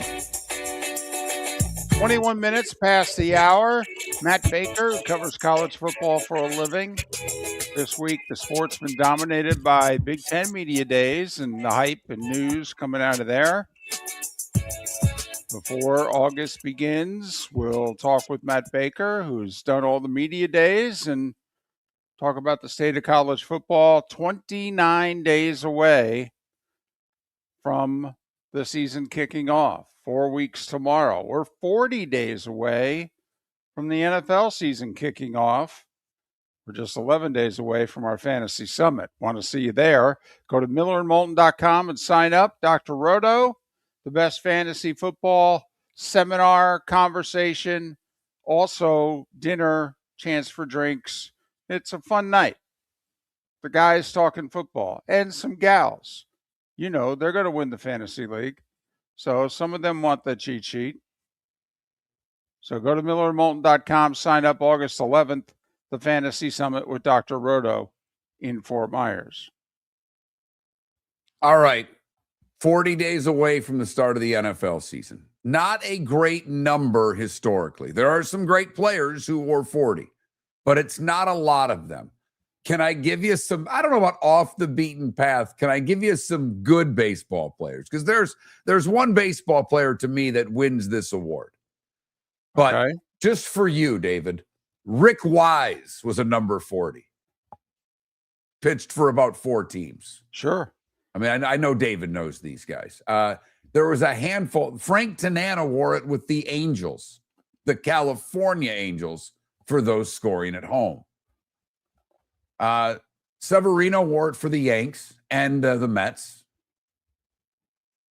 I had a couple more fun ones that just made me laugh because they're not making the list, but I love doing this because I think of old baseball cards and David starts doing the starting lineups in his head. I know it for a fact. I know either that or the rotation, but Rick Honeycutt wore it for like every team he played for, and he played for 2 stints with Texas. And I had one more for you. I should write these down. It would make my life a lot easier.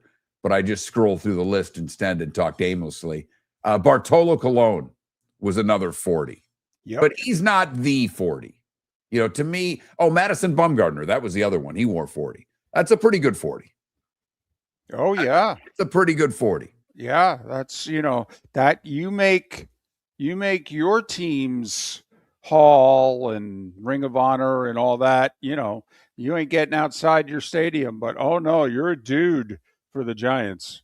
But baseball, it's Rick Sutcliffe.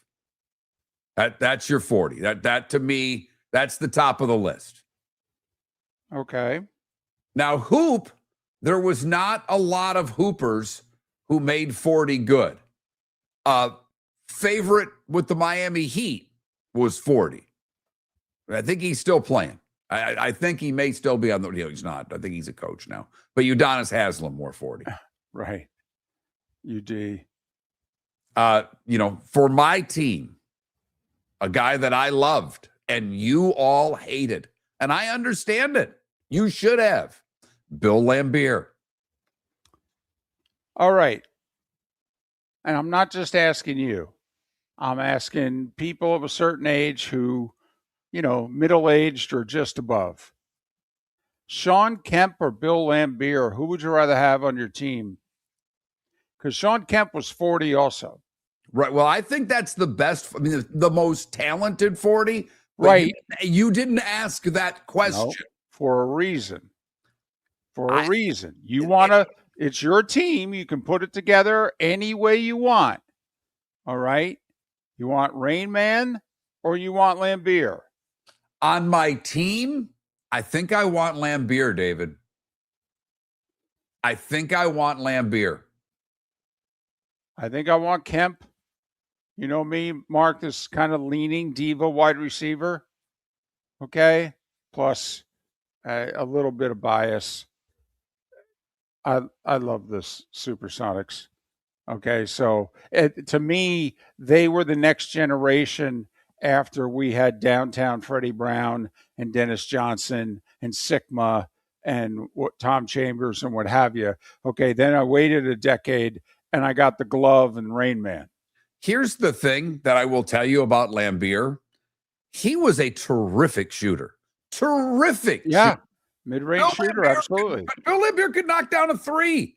Bill Lambeer was great from the free throw line. He didn't miss free throws. Nope. No, he was a terrific 15 to 18-foot shooter, which when he played, though, that was the NBA. Michael was the best mid-range shooter ever. I mean, he was a lot of best ever. But, I mean, Michael was amazing from 17 feet. Hockey, I've got a couple goaltenders for you, and I got one really good Red Wing. Not a Hall of Famer.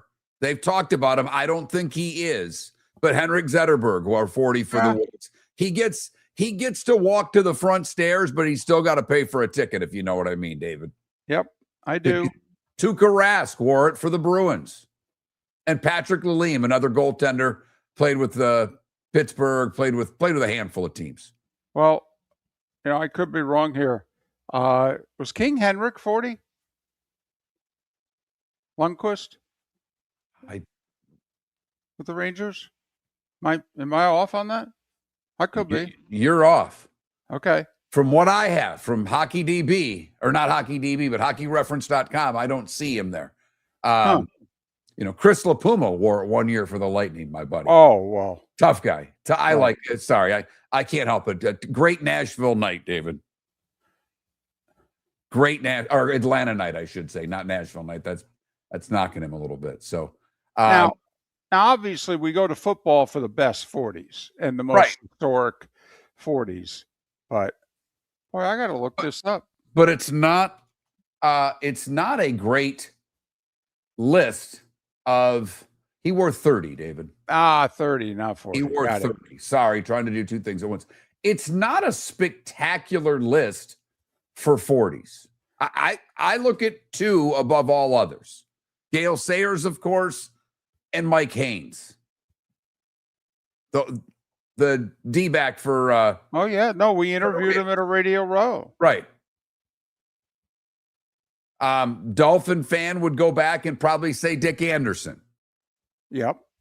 And I played golf with Dick Anderson in one of those. I got lucky enough to play in one of those celebrity events they had in Southwest Florida. He was not a talker. That was not an enjoyable have a celebrity. He was no fun. He took it very seriously. He was not fun. He was not at all engaging with the foursome. And the next day I played with the bowler. I went, who am I? I played with Marshall Holman. Are you kidding me? Oh my God. Was that the best 5 hours ever? He was drinking beers. He was hitting on the Hooters because Hooters was a sponsor. He's flirting with the Hooters girls. He had an absolute ball. He was great. That was fun. Dick Anderson, not so much. Great golfer, by the way. If you remember the very beginning of those celebrity tournaments, Dick Anderson was at the very top of those early celebrity leaderboards. You're right. He's an excellent golfer. And obviously Pat Tillman. If we're going with significant 40s, Pat Tillman. Yep. So Sayers and Tillman, along with, Dick Anderson was a tremendous player on those no-name Dolphins. And obviously you Bucks fans, Mike Allstott. Yep. He doesn't make that all-time list, but he's still, David, is he one of the top 5 most popular Bucks of all time? Absolutely. Not even close. His style of play, the fact that he was a career Buck, stayed in the area. Oh, yeah. Fan base loves him. That's, Scadaboo's a modern-day Allstat, isn't he? Oh, let's not. No. I'm just personality, the style. He's got to do it for 8 years or 6 years. I was going to say, can he do it once? That would be nice. The other thing is, like a son of a bitch. Allstott helped turn him into winners too. It's another reason why he was so popular. So there you go. The best 40s. I'm sure there are more that we're missing, and you will let us know because that's what you do. We're going to talk with Matt Baker, college football, next. Miller and Moulton. Fantasy football season is here, and there's only one place to get the edge. Join Miller and Moulton for the Fantasy Football Summit with Dr. Roto at Shoeless Joe's Sports Cafe, Tuesday, August 11th, 7 p.m. Get championship-winning draft strategies, sleeper picks, busts to avoid, and answers to all your fantasy questions from one of the nation's top experts, Dr. Roto. Whether you're playing for bragging rights or big money, don't draft without this event. Tuesday, August 11th, the Fantasy Football Summit at Shoeless Joe's with Dr. Roto. Sign up, millerandmoulton.com. Floormeisters just doesn't sell Cortec and carpet. They also sell a lot of wood. And what better time than now to stop in and see the nice folks at Floormeisters for some new hardwood for your home. With white oak wood starting at $4.99 a square foot, that makes it affordable for everyone. With 10 colors to choose from, they have a color for everyone. So stop in, 6281 Naples Boulevard, right next to Costco, or go to the web. It's floormeisters.com. Floormeisters.com. Floormeisters, just keeping it real. Your roof is your home's first line of defense. At Pelican Roofing of Florida, Ronnie John and their team bring years of experience to protect what matters most, your family and your business. From residential repairs to large-scale commercial roofing, we deliver honest work, fair pricing, and quality you can trust. An upgrade on your roof can lower your insurance costs. Don't wait for a leak to turn into a disaster. Call the experts at Pelican Roofing today. 1-866-9-PELICAN. That's 1-866-9-PELICAN. Online at pelicanroofingcompany.com. CCC 1332512. Cape Coral Police Department is growing and they want you to be a part of it. They're hiring new officers. Starting pay is between $74,000 and $90,000 depending on your experience. And with a $10,000 hiring bonus, you could be making $100,000. Enjoy paid holidays, off-duty details, plenty of OT opportunities. They're also hiring dispatchers and professional staff. So go to capecops.com. capecops.com. Be brave, be best, be Cape. This is Miller and Moulton.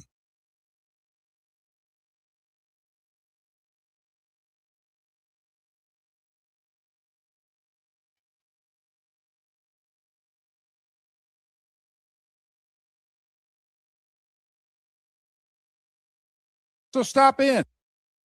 Wood. And what better time than That's 1-866-9-PELICAN. Online. Your roof.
Morning, Matt. Hey guys, how are you? We are well. How are you doing? Good to actually connect this time. I know. That it stunk because my phone, I now have it set up where it's Bluetooth to connect everything. And sometimes it just does, like when you got me that late, it was the old, engineering 101. I needed to turn it off and turn it back on again to get it working, and couldn't do that in the middle of a segment. So I was stuck, so I apologize. It happens. How was vacation? It was nice. Couple days away up with family and friends in Tennessee, and then back at work yesterday. I still haven't responded to all the emails yet, but we're getting there. Up in the mountains, anywhere good, or do you? Yeah, kind of mountainy. It's outside Knoxville. Okay, yep. Some family friends have a place kind of right along I think it's the Tennessee River, and just absolutely gorgeous, and hanging out with some dear friends I've only known since kindergarten. Oh, that's the best. Absolute best. I'm for sure doing something similar. I'm actually missing a big weekend of college football, but my buddy's having, well, it is what it is. My buddy's having a retirement and 30th anniversary party out off the grid in Oregon. So I'm going to be out there for a Friday, Saturday, Sunday. Nice. Yeah, he's hired 4 bands to play this thing. I'm like, all right, I'm in. Wow. I was sick, and he came to see me from that coast when I was kind of down. It's like, I can't say no to this. Sure. So, yeah, I'm missing a couple of big games, but I will tape them and be watching them on the Red Eye home Sunday night. There you go. There you go. Got to do what you got to do. I hear you.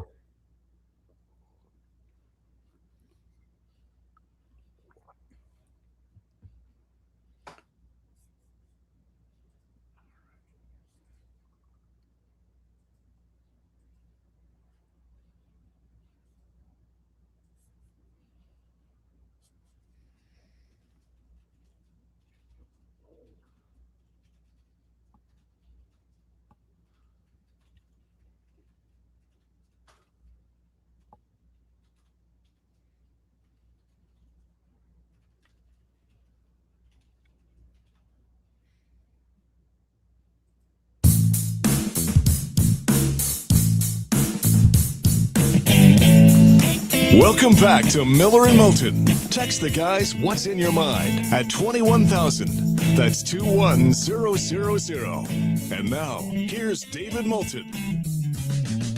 Thrilled to be joined by Matt Baker, who's worked his way up the national ladder. He's now covering college sports for The Athletic. You can follow Matt on X at Matt Baker CFB, Matt Baker CFB. He's refreshed. He's energized. He got his vacation in, and now he can get in his three-point stance and take on the next 10 months, if you will, of major college sports. Matt, welcome to Miller and Moulton. How are you? I'm good. Thanks for having me on. I don't know that I'm that refreshed, but I don't think I really have a choice. It's we're in preseason mode now, and there's no stopping until maybe a little break at Christmas, and then through the playoff run. All right. I have been saying for a couple of weeks that, they put up the coaches on the hot list in the SEC, and Beamer at South Carolina was first. Okay, whatever. It's South Carolina. To me, Texas has the most pressure on them, not only in the SEC, but in the country. Everybody forgot about Arch after the first half of the season, even though he had a really good second half. He started poorly, so everybody remembers that. Sark's got to get to the big game, and Texas has spent the most money. Do you agree with my premise that Texas has the most pressure on them of any team in college football this year? Yeah, I think I do. I mean, I think we could put Alabama in that mix just because Kalen DeBoer has been good, but not good enough. Lane Kiffin at LSU, the expectations are really, really high for year one. But if he makes the playoff, or if he misses the playoff, it's not disastrous or anything. Sark, I think in Texas, I think you're right. First of all, you don't get a player like Arch Manning all the time. Arch Mannings don't grow on trees. Yes, he was not particularly good at the start of the year, but he was a very good, or at least a good quarterback in the back half. Second year as a starter, all that stuff. The expectations should be high there. Then you bring in guys like Cam Coleman, the receiver from Auburn, Hollywood Smothers, a running back from NC State that I really liked. And the fact that it's Texas and it hasn't broken through and really competed for a national title in a while. I know they had a couple playoff runs with Sark and all that stuff, but they still haven't been Texas really since 05, 09, kind of that range. So this feels like it's kind of, I don't want to say now or never, but it kind of feels like now or never for Texas. Matt Baker joining us here on Miller and Moulton. I know you weren't at Big Ten Media Days, but you caught all the posturing from the SEC Media Days. And I'm just curious your gut feeling. Sankey and Petiti, the two power brokers running this sport, do you think they're more committed to pairing up to then break away, just the two of us? Or are they more committed to keeping this sport, no matter how much of a convoluted mess it is, at least so where there's 4 power conferences, the playoff will be somewhere between 12 and 24. We'll figure it out as we go. I'm just curious, do they want this to be a sport bigger than just the two of them? You would like, well, do they want that? Yes, I think they do. I think if you gave them truth serum, especially Sankey, because he came up the hard way, right? I mean, he came up from the Southland Conference. I think he truly believes in the enterprise as a whole of college sports. But if push comes to shove and he has to do what's best for the SEC, that's his job. The fundamental issue with college sports is nobody is in charge. Sometimes it is a feature, sometimes it's kind of cute and funny and leads to things that can be really entertaining, and sometimes it is a bug. What we're talking about now, it is a bug. It is a problem because everyone is looking out for number one. I am looking out for me. Whatever happens to you, you'll figure it out. Or you'll go away like the Pac-12 did. Okay, that's your problem. It's not my problem. I need to make sure I get Texas and Oklahoma. I need to make sure I get USC and UCLA. I need to make sure I make enough money to compete for national championships in football and basketball and maybe the other sports too. So it would be nice. I do think they care about the other teams and the other conferences. But if push comes to shove, they got to do what's best for them. And if that eventually leads in a breakaway, a Power 2, a Super League, a duopoly, whatever the system ends up being, they're going to do what's best for them. And they have to. And it's unfortunate because what's best for them might not be best for the 138 teams that make up this crazy sport that we love at the highest level. No doubt. No doubt. And you know, we've talked about it a million times with Petiti and Sankey miles apart. The other side is no one would ever give up the power to let one guy, at least I don't foresee any time in the near future where Petiti or Sankey would say, no, you can run it. Or whether it's, you know, Phillips or whomever says, no, we need one guy. And I just don't see that coming anytime soon. So we are dealing with this at least until the end of all these TV deals into the next decade, and they'll figure it out then. You follow Florida, you pay attention. Summerall's winning the press conferences. He's winning the offseason. I'm on Team Summerall. I get pedicures. I've got no problem to admit that. But from the football standpoint, we have circled the Auburn game as for both programs as a monster game. Everybody's going to be paying attention to Ole Miss and LSU, and rightly so. But that's a game for both teams, in our opinion, Matt, that really sets the season up for either one that wins, for Auburn or Florida. It changes the way the fan base thinks immediately. And I don't know who it's bigger for, to be really honest with you, Matt. I think it's bigger for Florida because Auburn at least has Baylor in week 1. So that's a marquee non-con game. If Auburn wins that, then they can start to feel good about themselves. Not necessarily no matter what happens the rest of the way, but okay, hey, we got one. We can compete at a high level. We're okay. Whereas Florida's got nothing the first couple weeks until Auburn. So to me, it is a huge test for both programs, as you said. Let's not forget Alex Golesh has a history against Florida. Let's not forget that there's an alternate reality where John Summerall is the coach at Auburn. Like, that's not crazy talk. And that's who they wanted. Yeah, there was a while where that looked like the possibility. Where if Lane Kiffin goes to Florida, it's we could slot John Summerall into Auburn. That's not an outlandish possibility there. And Auburn and Florida are rivalry. I don't want to call them rivals. Some folks might say they are, but they at least are rival adjacent with some of the games they've played over the years. So you kind of put that stuff up. Yeah, that's going to be a very interesting one that will be a real barometer on where are these teams now? Where do we think they're going? Is there a non-playoff team from a year ago that you really like this year? The easy answer is LSU. I don't know that I really like them, but I certainly like them. Hard schedule. It is a hard schedule, but if Sam Levitt is the Sam Levitt we saw in 2024 at Arizona State, if Lane Kiffin really has learned from his past and can coach at a high level, and not just coach at a high level, we saw him do that at Ole Miss, but if he can do that in this environment with expectations, with, bringing in the number one transfer class in the country, all that stuff, I think they can. It's not crazy to think they can be a top 10 playoff caliber team. But will they get there with the schedule? I don't know. But I'm fascinated to see how they work immediately. I mean, and look, they open against Clemson, which is one of the bigger games of the country in week 1. And then obviously the Ole Miss one in week 3. So LSU is one where I'm really curious to see how they are, because they've got playoff potential. I don't think there's any doubt about that. Yeah, I think if they beat Clemson, I don't know what the spread will be at Ole Miss. They could be favored in every game till they play Texas, which is pretty late in the season. And you're right, it's a tough schedule, but a doable schedule. If I were to say both or which one gets multiple teams in the playoff, Big 12, ACC, where would you lean?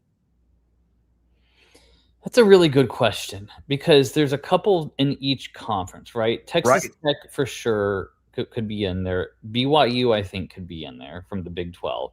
Miami, I think we can pencil them in. But also like SMU or Louisville, potentially. I guess I would feel better about the Big 12 as I talk through it, because I think BYU or Texas Tech, whichever loser in that scenario, might have a better at-large case. But it wouldn't shock me to see, say, SMU win the ACC or Louisville win the ACC, and Miami be sitting there at 10-2 and get the benefit of the doubt that at this point they probably deserve. There's still something holding me back on Miami and Mario Cristobal. I don't know what it is. I mean, I do know what it is. It's the previous history until last year with Mario Cristobal at Miami, and to some degree Oregon. At some point, I'm going to have to change my priors and realize that Mario's a really good coach. There's a little bit holding me back on whether he can keep winning the big games the way he did last year, or if last year was more of a fluke. So I'm still holding a little bit there. But to answer your question, I think I feel a little better about the Big 12, but not a ton better. He covers college sports for a living for The Athletic. He's Matt Baker. Follow him on X at Matt Baker CFB, Matt Baker CFB. After a year of posturing, who do you think is in the lead? Sankey for a 12-16 playoff, or Petiti for a 24-team playoff? Who do you think, with all the posturing that's going on, has nudged in front? Well, I mean, right now it's got to be Sankey, because we still have a 12-team playoff. It hasn't been changed yet. Long-term, Petiti has changed more people's minds, but there's only the two voices that matter right now. It's the SEC and the Big Ten. So they're, as far as I know, they're still at a standstill. I think eventually one of them is going to have to cave, because I don't think it's really dumb where I cover college football for a living, as you said. I have to think, how many teams are in the playoff right now? That should be an automatic thing. But because it's been changing every year, the format's been changing, all this stuff, the fact that I have to pause a second is not good. Because if I have to pause, the casual fan who matters here has to pause. So I think this will they, won't they thing is not good for the sport. And eventually they're going to have to make a decision. And hopefully it's one that sticks and they stop fiddling with it. Hey, this is what we're going with for the next 6 years, or whatever the case may be. So right now, I think Petiti has changed more minds, but Sankey, he hasn't changed Sankey's mind, so Sankey's in front. And they need to learn that they need a calendar that the college football fan wants. That, to me, is as big as whether it's 12, 16, 24. College football fan doesn't want to be playing football at the end of January for whatever reason. And, and the numbers have shown it with the semifinal games. They've not rated well. So I was coming back. I was at the Cotton Bowl, the Miami, Ohio State, a quarterfinal. We were in DFW for Christmas, covered the game, started coming home. I remember talking to my wife as we were kind of watching and listening to the other quarterfinal games in the car. It's like, when's the next round? I'm like, I'm not sure off the top of my head, honey. I don't remember when the semifinals are. So either I'm incompetent at my job, which is possible, right, or it's really, really, really confusing. Right? Right. Like the title game is what, January 25th or something in Vegas this year? That's stupid. It is absolutely stupid. It's not something that the casual fan can grasp. And yes, they will watch it. We saw with the title game last year, zillions of people watched Miami and IU. So yes, if you care, you will watch it. But the barrier for entry should not be this high. I shouldn't have to really stop and think, when's this game? No, I should just know. It's kind of like for me with soccer, to understand everything, all the CONCACAFs and all that. That's way too much work for me to care.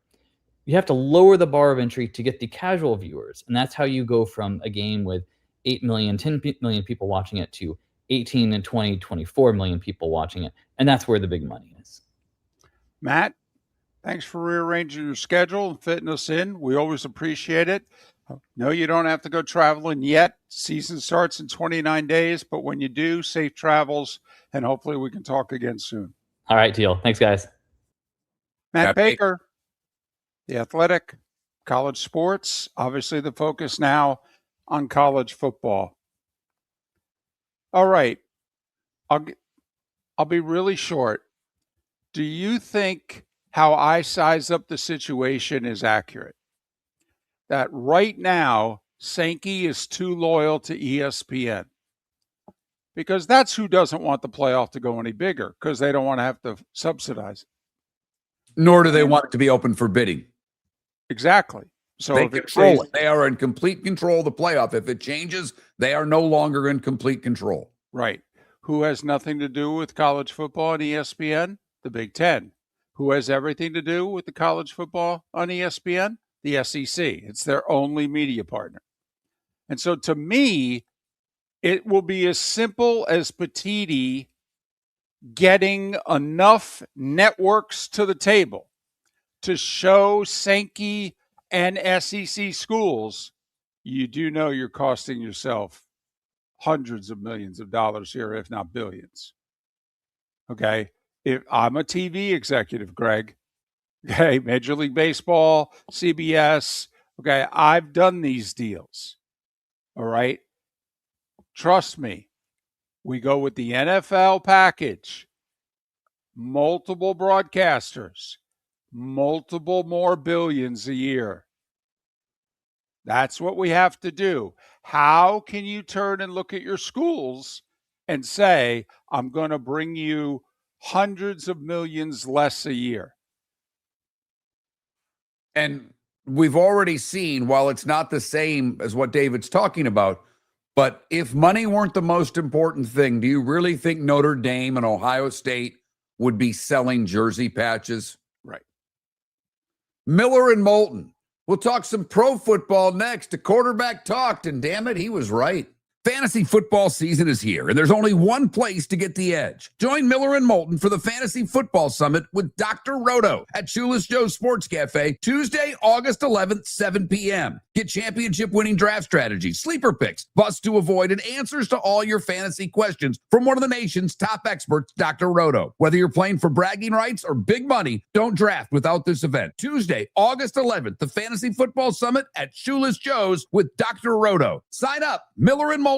Your roof is your home's first line of defense. At Pelican Roofing of Florida, Ronnie John and their team bring years of experience to protect what matters most, your family and your business. From residential repairs to large-scale commercial roofing, we deliver honest work, fair pricing, and quality you can trust. An upgrade on your roof can lower your insurance costs. Don't wait for a leak to turn into a disaster. Call the experts at Pelican Roofing today. 1-866-9-PELICAN. That's 1-866-9-PELICAN. Online at pelicanroofingcompany.com. CCC 1332512. Cape Coral Police Department is growing and they want you to be a part of it. They're hiring new officers. Starting pay is between $74,000 and $90,000 depending on your experience. And with a $10,000 hiring bonus, you can be making $100,000. Enjoy paid holidays, off-duty details, plenty of OT opportunities. They're also hiring dispatchers and professional staff. So go to capecops.com. capecops.com. Be brave, be best. Be Cape. Mark Miller for Sleep Treatment Direct. They are helping me with sleep apnea. And by helping me, I mean curing me. No more CPAP machine. No more snoring. No more tossing. No more waking up exhausted. Their expert team got me the right treatment, fast and hassle-free. If you want to feel energized and get rid of your snoring, call Sleep Treatment Direct today. 444-1741. That's 239-444-1741. Sleep Treatment Direct. Sleep safe and The sound. Floormeisters just doesn't sell Cortec and carpet. They also sell a lot of wood. And what better time than now to stop in and see the nice folks at Floormeisters for some new hardwood for your home. With white oak wood starting at $4.99 a square foot, that makes it affordable for everyone. With 10 colors to choose from, they have a color for everyone. So stop in, 6281 Naples Boulevard, right next to Costco, or go to the web. It's floormeisters.com. Floormeisters.com. Floormeisters, just keeping it real. If you're a business who targets men, please know there is no better and more economical way to reach your target audience than us at Miller and Moulton. So let us help you make money. You can reach out to Mark at that Mark Miller or me at the David Moulton on X, or text us at 21,000. We have a proven product, a good reputation, and lots of quality segments that we can attach your company's name to. Miller and Moulton, we're like that old pizza box. You've had the rest. Now try the best. Miller and Moulton, millerandmoulton.com. This is Miller and Moulton.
Coffin ball. Fox is not running them down. They're not. To be brutally honest, Netflix would probably have a better chance. Because even though Fox has the Big Ten and they've won 3 titles,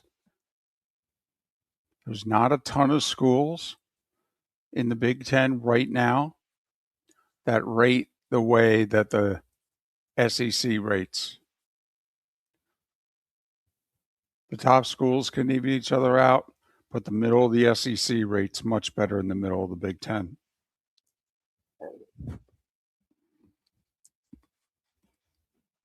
I've got the Baker quote here. It's long, so we can intro that and talk a little Baker here. I sat down with the ESPN guy, right? No, this is at the press conference. This is actually from JP Peterson's video. Gotcha. Like, I would play the video, but there's 30 seconds of him walking off the practice field to the table where they talk. And it's I didn't put the question on. I'll introduce it. He just gets asked about the contract, and he talks for 2 minutes and 40 seconds. And I think he eviscerates the Tampa Bay Buccaneers in the best way possible. It's really an FU to them without ever saying it.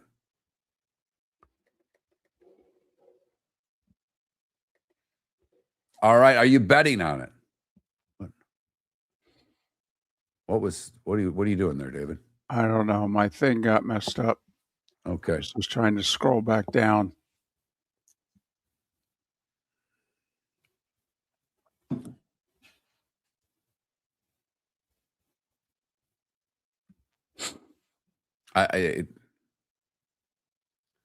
Just discount that, guys. Yeah. It's just, idiot with a mouse.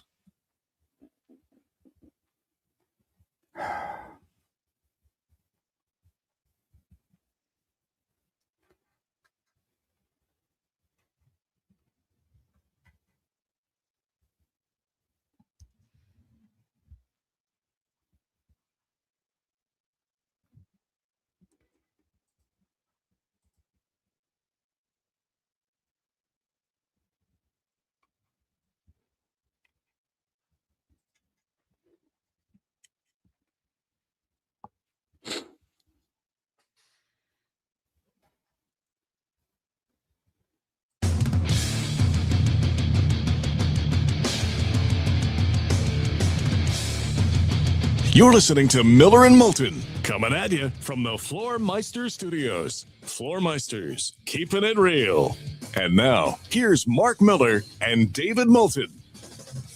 We're halfway home on this Friday, final day of July, at least in Jacksonville, Tampa, St. Pete. Final hour of the show in the 239 of Fort Myers, Naples, in Port Charlotte, Punta Gorda, and Venice, Live Oak Lake City, Miller and Moulton. MillerandMoulton.com, Miller_Moulton on X. 29 days away from the college football season, 40 days away from the NFL season, and 11 days away from the Miller and Moulton Dr. Roto Fantasy Football Summit. It's a week from Tuesday, the 11th. Sign up. And there's only one way to sign up, MillerandMoulton.com. There you go. You're set. You're in. You'll get the cheat sheet. You'll get the 2-hour seminar. You'll get dinner. You'll get some kind of drinks. And you'll have a good time. And you should be able to kick butt in fantasy football for the rest of the year. So There's no doubt there. There's no doubt there. You want to win your league, you need to be at the Fantasy Football Summit. You want to win a press conference, listen to Baker Mayfield. Yesterday, after he left the field with the Bucs, he went and sat down at the table for questions. And obviously, the first question was about the contract.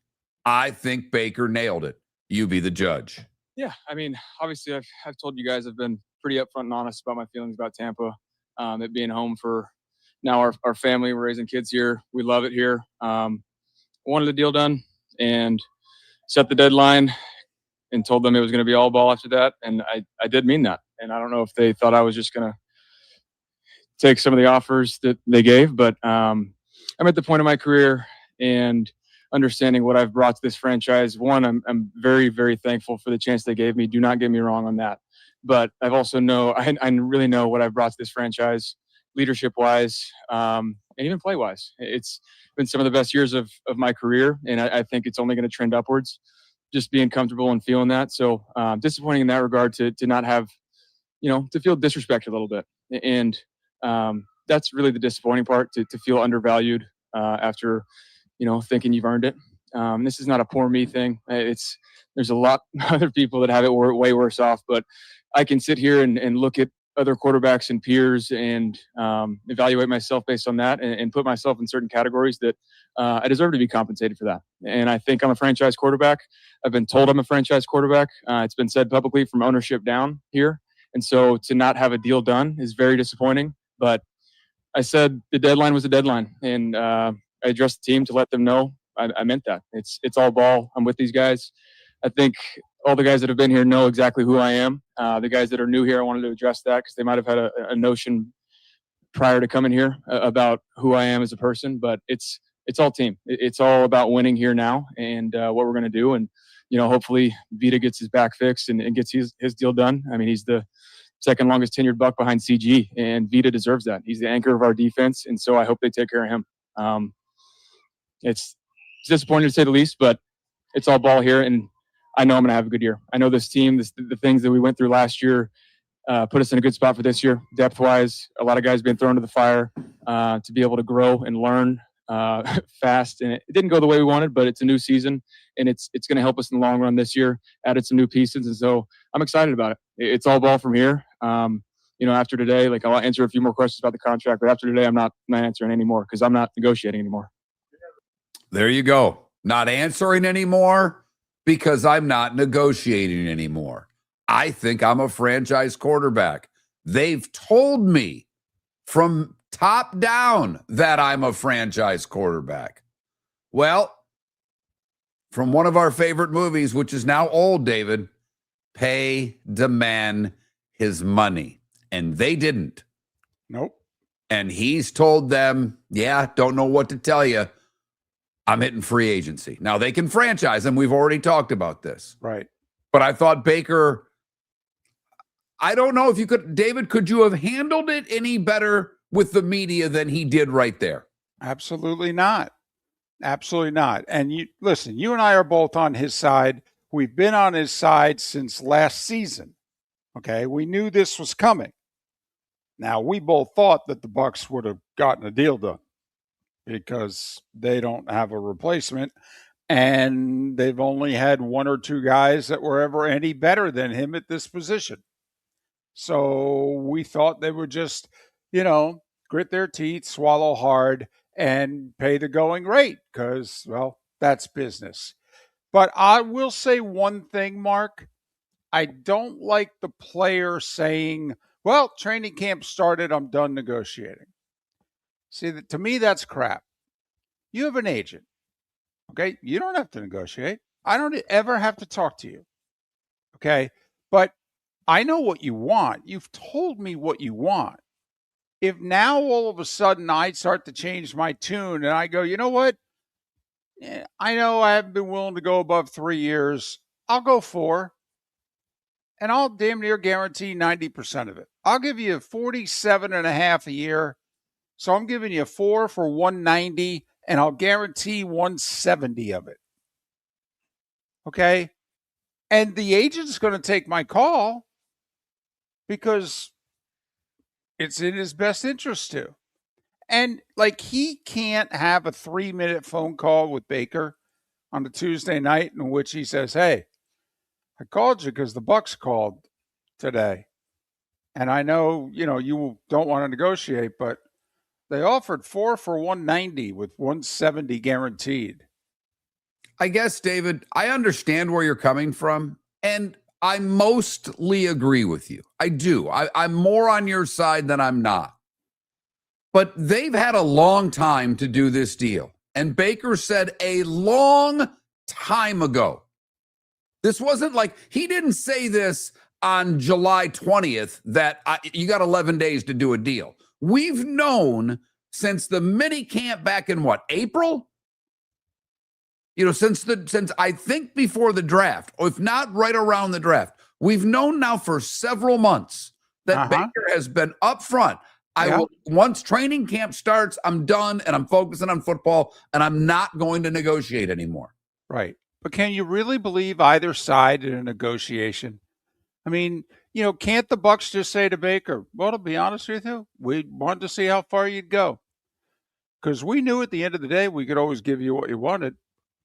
Okay, so now since we're giving it to you after the deadline, you're not going to accept it? Because if that's the case, you're never getting another offer from me again. You asked for this, I gave it to you. I gave it to you 5 days late. Are you serious? So the contract's dated August instead of July? Come on. Well, I guess, David, if they're going to give him everything he's asking for, well, then I'm with you. But if they're going to try to meet in the middle one more time in the same tone, I'd get up and walk out of the room and never speak to them again if I was Baker. Yeah, in fact, David, David, you've watched me do it. Yes, I have. Mark, but I wouldn't be getting to you. Okay, you're done. You don't want to do this. That I respect, but you got an agent. Okay? If the agent says to me, sorry, guys, the deadline's come and gone, I'd be like, are you serious? I mean, come on. Talk about being adults here. This is business. This is football. All right? He played his game of poker. He's winning. We're giving him what he wants, even if it's not 100% of what he wants. No. See, David, at this point, it has to be 100% of what he wants, or I go to free agency. I told you what I want. I told you when I'm done negotiating. You thought I was full of it. Okay, but my thing is he won't even negotiate. That to me is crap. Okay. Now, if you don't want to say yes, that's perfectly within your right. But what? Because it's August 1st? We can't negotiate with you? I mean, no offense. You're a franchise quarterback, but you ain't any more important than that. Come on, dude. Come on. I understand, David. And I'm telling you this right now. If I were Baker, and it seems that he is doing this, it's not negotiations anymore. And he said, I'm not negotiating anymore. So does that mean if they offer him 100% of what he asked for, well, that's not negotiating, that's accepting. Exactly. I mean, in all seriousness, but 99% is still negotiating, and he's not doing that. You give me exactly what I want, I'll sign the piece of paper. And that's fair. That's totally fair. But but I'm totally on his side. Right. They can't replace him. They can't because the other thing is they're not tanking this year. All right. If they miss the playoffs again, even if they go 7-10, that's not a top 10 draft pick. That's, right around becoming a teenager in the draft. You going to be in position to get the quarterback you want? The Bucs are not planning out this year to try to get in position to draft their quarterback of the future. Now, the Dolphins have kind of played it both ways with what they've done this season, and they should be in a top 5 position, if not better. Arizona has played it where, that's why they've played such hardball with Jacoby Brissett, because they know they're moving off of him quickly. But the Bucs are not going to be in that position. They're going to be in a bad spot. Yes, they are. And look at, from the school of Kirk Cousins, Baker's going to get paid. Huh. For all of you saying that, well, yes, he's one hit away from being knocked out. Everybody in the league is. He's taking a risk in that regard because he plays the game differently than most quarterbacks.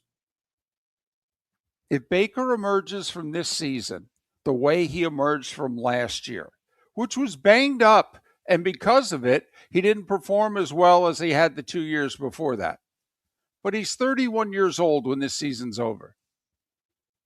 Do you really think he's going to get less than Daniel Jones? Daniel Jones got 2 for 88,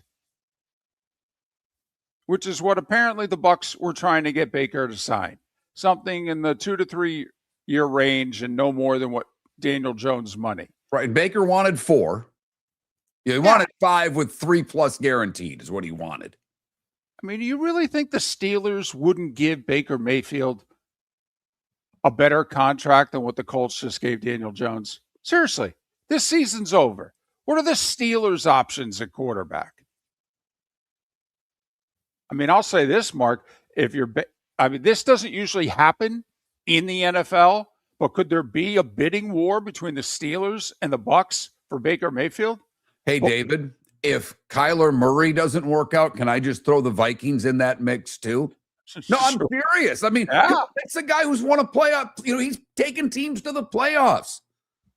Miller and Moulton. I think Baker's won this. Yes, he has to stay healthy, but the Bucs have no guarantees. Your roof is your home's first line of defense. At Pelican Roofing of Florida, Ronnie, John, and their team bring years of experience to protect what matters most, your family and your business. From residential repairs to large-scale commercial roofing, we deliver honest work, fair pricing, and quality you can trust. An upgrade on your roof can lower your insurance costs. Don't wait for a leak to turn into a disaster. Call the experts at Pelican Roofing today. 1-866-9-PELICAN. That's 1-866-9-PELICAN. Online at pelicanroofingcompany.com. CCC 1332512. Floor Meisters just doesn't sell Cortec and carpet. They also sell a lot of wood. And what better time than now to stop in and see the nice folks at Floor Meisters for some new hardwood for your home. With white oak wood starting at $4.99 a square foot, that makes it affordable for everyone. With 10 colors to choose from, they have a color for everyone. So stop in. 6281 Naples Boulevard, right next to Costco,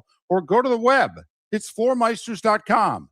Floormeisters.com. Floor Meisters, just keeping it real. Mark Miller for Sleep Treatment Direct. They are helping me with sleep apnea. And by helping me, I mean curing me. No more CPAP machine. No more snoring. No more tossing. No more waking up exhausted. Their expert team got me the right treatment, fast and hassle-free. If you want to feel energized and get rid of your snoring, call Sleep Treatment Direct today. 444-1741. That's 239-444-1741. Sleep Treatment Direct. Sleep safe and sound. The Cape Coral Police Department is growing, and they want you to be a part of it. They're hiring new officers. Starting pay is between $74,000 and $90,000, depending on your experience. And with a $10,000 hiring bonus, you could be making $100,000.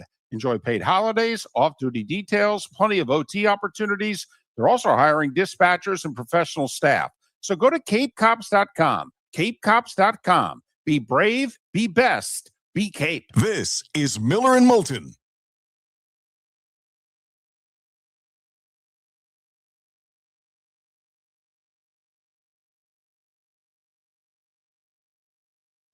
but there's other quarterbacks, okay, but it's Arch. I mean, we'll see how many quarterbacks go in the first round. But if you don't get Arch, if you're not picking Arch,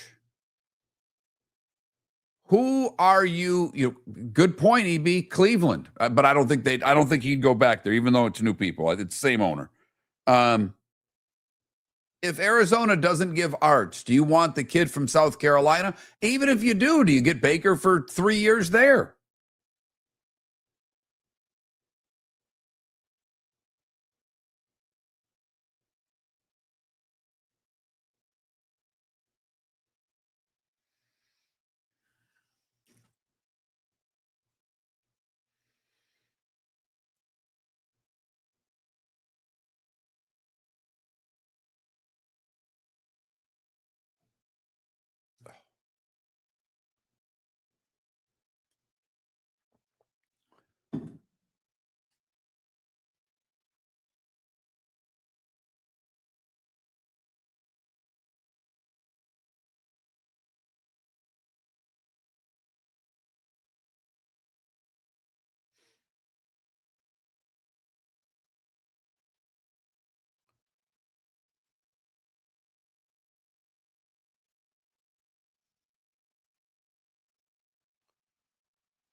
I will just throw this out there.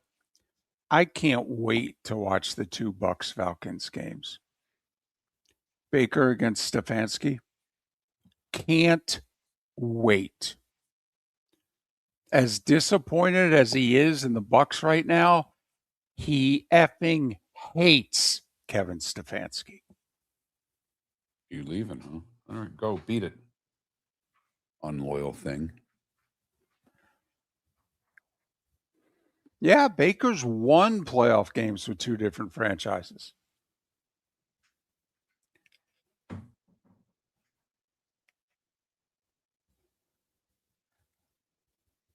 Yeah, but Adam, the reason he wasn't a stopgap was because of how well he played. History of the Tampa Bay Buccaneers.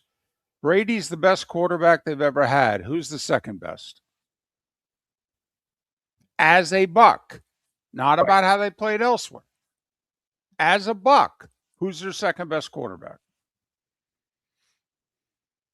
Trent Dilfer, Baker Mayfield.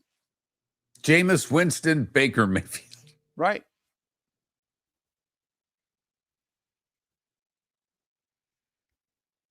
Doug Williams, Baker Mayfield. That's really the debate.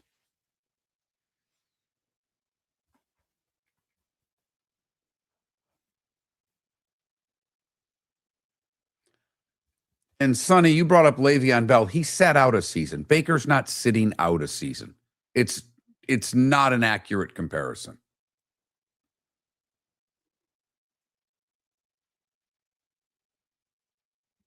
RCB, you have to admit it was a little different then. Only 4 teams went to the playoffs from each conference. I think technically they had just expanded to 5.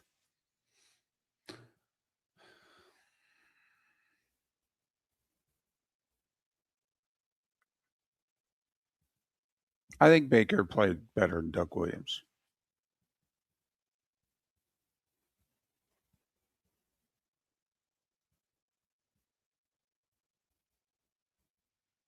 And the other thing is, Doug, did he make 5 years? I mean, so right when Baker's done, he will have played almost the exact same amount of time.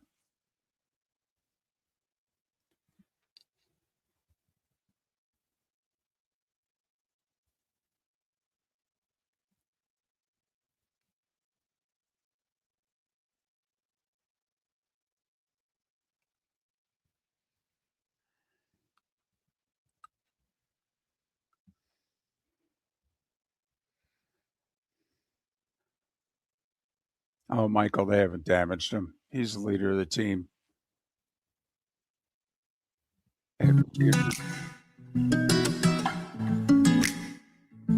Welcome back to Miller and Moulton. Text the guys what's in your mind at 21,000. That's 21000. And now, here's David Moulton. 21 minutes past the hour. Josh Pastner is going to join us coming up in a little more than 15 minutes. Josh said a few things at the beginning of the week. We think he's right, but you know, when you say a few things, you attract a little attention. Some people think you're wrong, therefore they find what you said to be controversial. So if you're unfamiliar with Josh Pastner and what he said, we'll bring on Josh Pastner, the men's basketball coach at UNLV, in a little more than 15 minutes' time. Let you hear what he said. You be the judge. Got a text, David, Pelican Roofing of Florida text line. And I think this is I think this is what Bucks fans fear. And I don't know how he'll act, but let's just say Tampa's scuffling along. Does Baker play the same way as he always had, throwing his body around now that he doesn't have a contract? I would say he does, because I just think that's the way he plays. But I do think it's a legitimate question. Well, I'll only go by personal experience from across the sideline, if you will, from Baker Mayfield. When he was in Cleveland, in what turned out, I believe, to be his last year in Cleveland, he got hurt. It wasn't his throwing shoulder. It was his non-throwing shoulder. He should not have been playing. The shoulder was messed up. I asked Troy. Troy said it on the air. I go, non-throwing shoulder being messed up. How big of a deal is it? He goes, oh, totally throws off your accuracy. He goes, honestly, as bad as that shoulder's injured, he goes, he shouldn't be playing. I could make the argument he's not helping his team, but he's the franchise quarterback. And if you can breathe, you play. And so Baker stayed out there a year after taking the Browns to the playoffs and winning a playoff game, and played through a blown up left shoulder and didn't play all that well. Surprise, surprise. And they held it against him and then went to replace him. So instead of respecting him playing through the injury, like what a franchise quarterback is expected to do, the Browns held it against him. And a quick sidebar, it's why I said to Mark during the commercial break, who was the head coach of the Browns? Kevin Stefanski. Do you know who's the head coach of the Atlanta Falcons right now? Kevin Stefanski. I think Baker Mayfield is going to throw for 800 yards and 8 touchdowns in the 2 games against Atlanta this year. But anyway, but Baker kept playing. Baker could have easily, they were out of the playoffs. He was their guy. Baker could have taken the last couple games of the year off.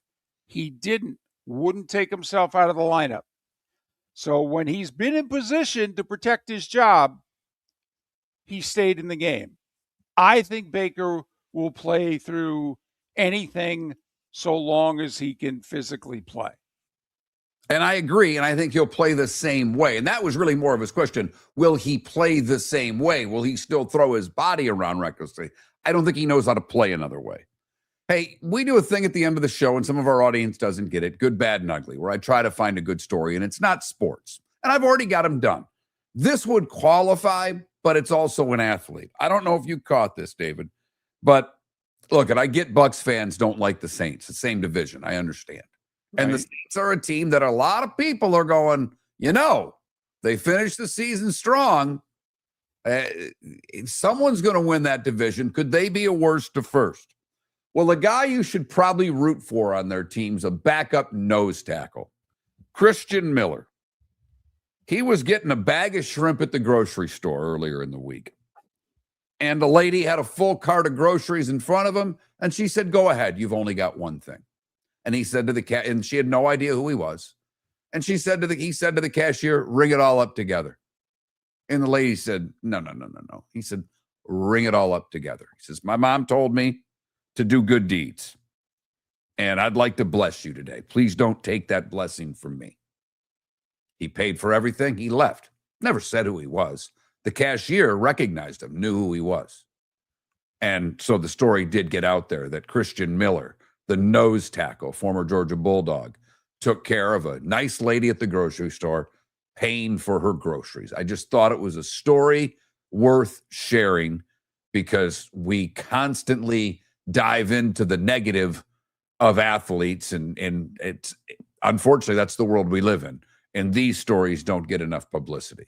Can you imagine the media guy who walked into Kirby Smart's room this week and said, "Hey, let me tell you," and he rattles off that story, "Coach, we're getting good publicity from a lineman, from a defensive lineman. We're getting good publicity, Coach."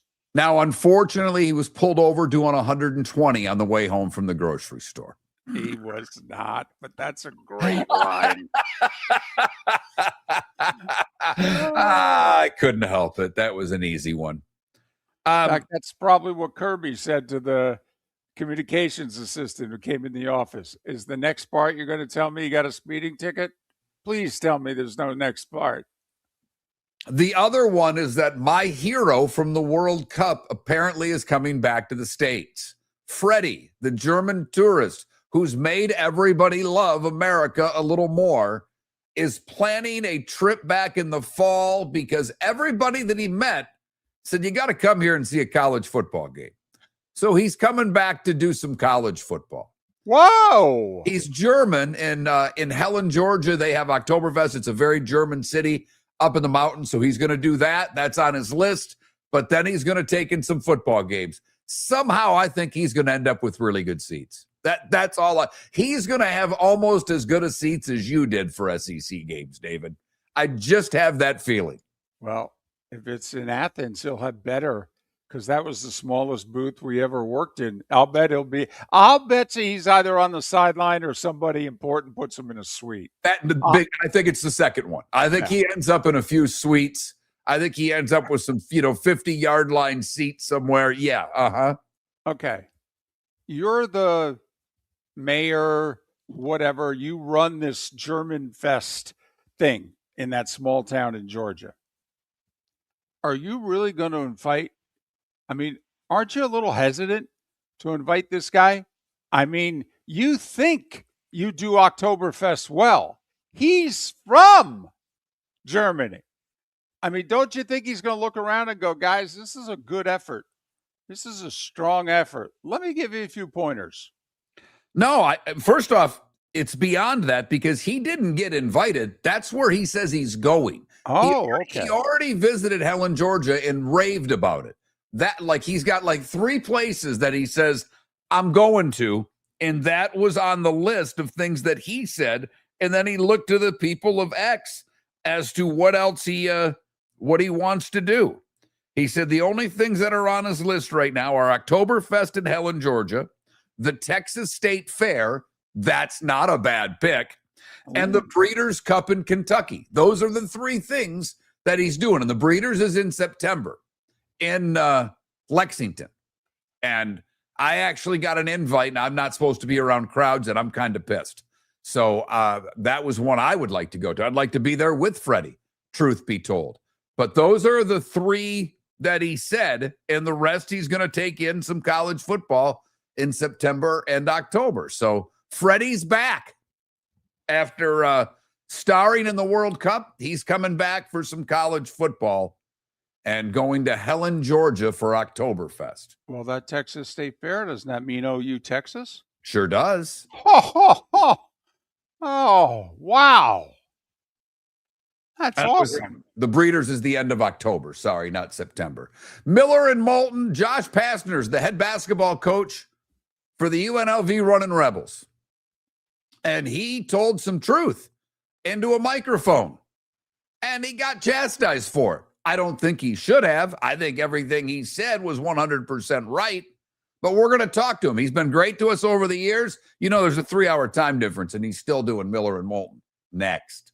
Fantasy football season is here, and there's only one place to get the edge. Join Miller and Moulton for the Fantasy Football Summit with Dr. Roto at Shoeless Joe's Sports Cafe, Tuesday, August 11th, 7 p.m. Get championship-winning draft strategies, sleeper picks, busts to avoid, and answers to all your fantasy questions from one of the nation's top experts, Dr. Roto. Whether you're playing for bragging rights or big money, don't draft without this event. Tuesday, August 11th, the Fantasy Football Summit at Shoeless Joe's with Dr. Roto. Sign up, Miller and Moulton.com. Floormeisters just doesn't sell Cortec and carpet. They also sell a lot of wood. And what better time than now to stop in and see the nice folks at Floormeisters for some new hardwood for your home. With white oak wood starting at $4.99 a square foot, that makes it affordable for everyone. With 10 colors to choose from, they have a color for everyone. So stop in, 6281 Naples Boulevard, right next to Costco, or go to the web.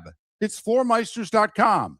Floormeisters.com. Floormeisters, just keeping it real. Your roof is your home's first line of defense. At Pelican Roofing of Florida, Ronnie, John, and their team bring years of experience to protect what matters most, your family and your business. From residential repairs to large-scale commercial roofing, we deliver honest work, fair pricing, and quality you can trust. An upgrade on your roof can lower your insurance costs. Don't wait for a leak to turn into a disaster. Call the experts at Pelican Roofing today. 1-866-9-PELICAN. That's 1-866-9-PELICAN. Online at pelicanroofingcompany.com. CCC 1332512. Cape Coral Police Department is growing and they want you to be a part of it. They're hiring new officers. Starting pay is between $74,000 and $90,000 depending on your experience. And with a $10,000 hiring bonus, you could be making $100,000.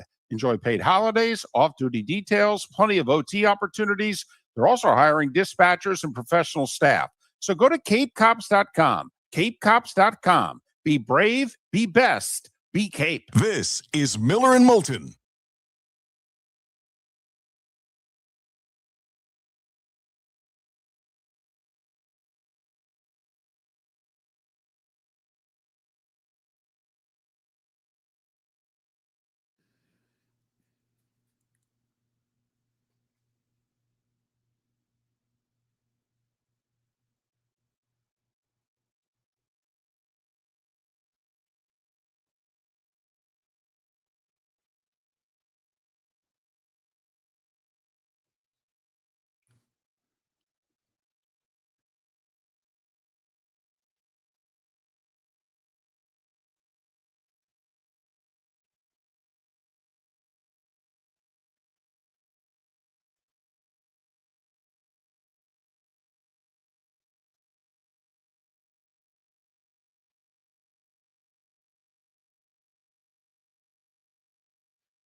Left Twix, I know. I don't know why you keep coming at me with your Astros stuff.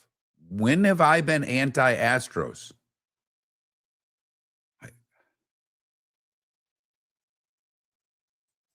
David was the one, quite frankly, that said he was going to sell. I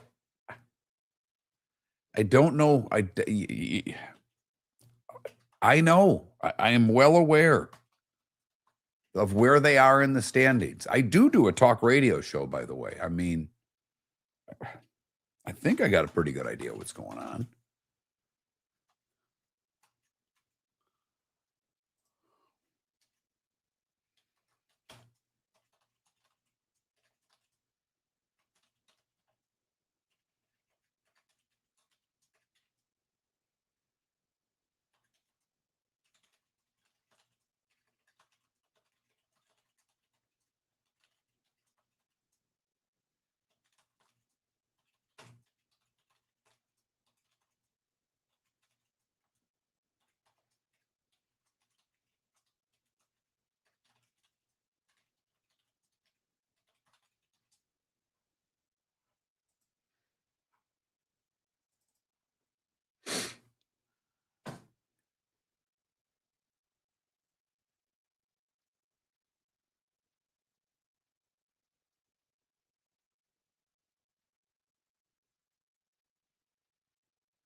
All right, Coach, can you hear me okay?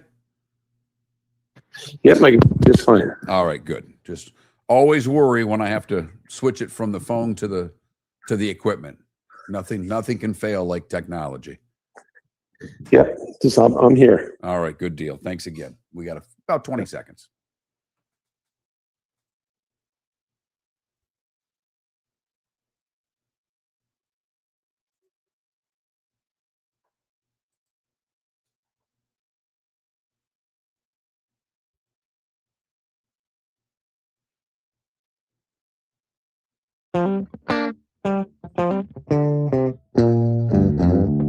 You're listening to Miller and Moulton. And now, here's Mark Miller and David Moulton. 22 minutes to the top of the hour. And once again, we're thrilled to talk with Josh Pastner, who's made a lot of time for us over the years. 15 years as a D1 head men's basketball coach at a handful of places. He's now the head man at UNLV, and he joins us here on Miller and Moulton. Coach, it's David and Mark. Thanks for your time. Good morning. How are you? Yeah, good morning to you both. Happy to be on and ready to talk some hoops. Well, obviously, I called because I saw your comments. Someone actually forwarded them to me and said, you have this guy on the show all the time. Look at what he said. And I watched it. And, we're down here. We began in Southwest Florida, where Florida Gulf Coast University is. And there's money down here. And we've said for a decade, if someone ever invested in this program, they could compete. And now with NIL, it gives everybody the opportunity. And you made the comment that, why buy an NBA team? Because you can, for $10 million, you can have ownership of this. And I know you had to walk some of that back. But I have to ask, since saying that, have there been more boosters, any boosters? Have there been people that have called and said, we can give money to this program? Yeah, well, first of all, when obviously, look, the team is not for sale. Right. I was talking about because they're bringing an NBA team here in Las Vegas, and I was saying it with tongue in cheek about, hey, instead of the owners buying that, come here. But our team is not for sale. I wanted to make sure that was clarified. That was clear in my comments on when I said what I said, just to make sure that, because we're UNLV works for we're a state entity, you know what I mean, with the government. So you can't buy a government, or a public university, if that makes sense. That being said, we still need support. We need support. And I gotten a lot of phone calls. Some wanted to buy the team, of course. And I said, we can't do that. But I got some other phone calls where a lot of people opened up doors to, you never know where it could lead to. And people were interested in how do we get involved, and there's other different ways to get involved. And look, the bottom line is, as you mentioned, this day and age, to compete at the level you want to compete at, you've got to have NIL. You've got to continue to fundraise. You got to think outside the box. You got to be unique. Got to be different in any area you can to try to raise money. There was an article in the New York Times and by The Athletic the other day by Brendan Marks, who interviewed 25 coaches at the Power 4 level. And they said that in order for a team to compete, to even have a chance to be in the discussion of a possible bubble team for the NCAA tournament, you need to have a minimum of 10 to 12 million. They didn't say be in the tournament. It was just to be on the bubble. You need to have a minimum of 10 to 12 million. And so that's kind of the reality of it. They said that the coaches said to get to the Elite Eight and beyond, you need to probably have 18 to 21 to 22 million to have a chance to go to the Elite Eight and beyond. So, right now, without federal legislation where there's maybe a cap or there's no CBA, a collective bargaining agreement, everything else in between, you're just, whether it's state courts with lawsuits or injunctions, and there's just a lot of openness that, it's one program could spend 18 million on a basketball team, another could spend $4 Now, just because you have money, it doesn't guarantee you're going to win. But it helps. Without it, because obviously basketball is still chemistry, cohesiveness, togetherness. But without it, it makes it really hard. And you still got to be great at evaluating.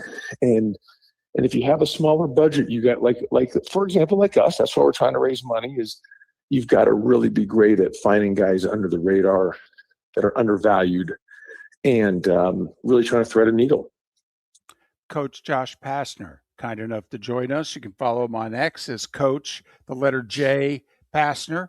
He's the men's basketball coach at UNLV. Well, I know you didn't coach at Memphis and Georgia Tech. Well, Georgia Tech maybe at the very beginning of, hey, the money can be open and what have you. But like just for the last point you made, I'm assuming now you feel your margin of error is maybe you can miss one guy every offseason. At Georgia Tech and Memphis, could you admit, like, how much smaller is your margin of error at UNLV in the Mountain West than compared to what your margin of error was at Georgia Tech in the ACC and Memphis, a few years before that? Like, could you miss 2-3 guys a year there and you could maybe miss one here? I mean, how much harder is it? Well, look at it like this. If you're a football team and you have an injury or two, or you misevaluate, it's probably, as long as it's not your quarterback, you're going to be okay. Because of the numbers in basketball, if you misevaluate or have an injury or two, you're crushed.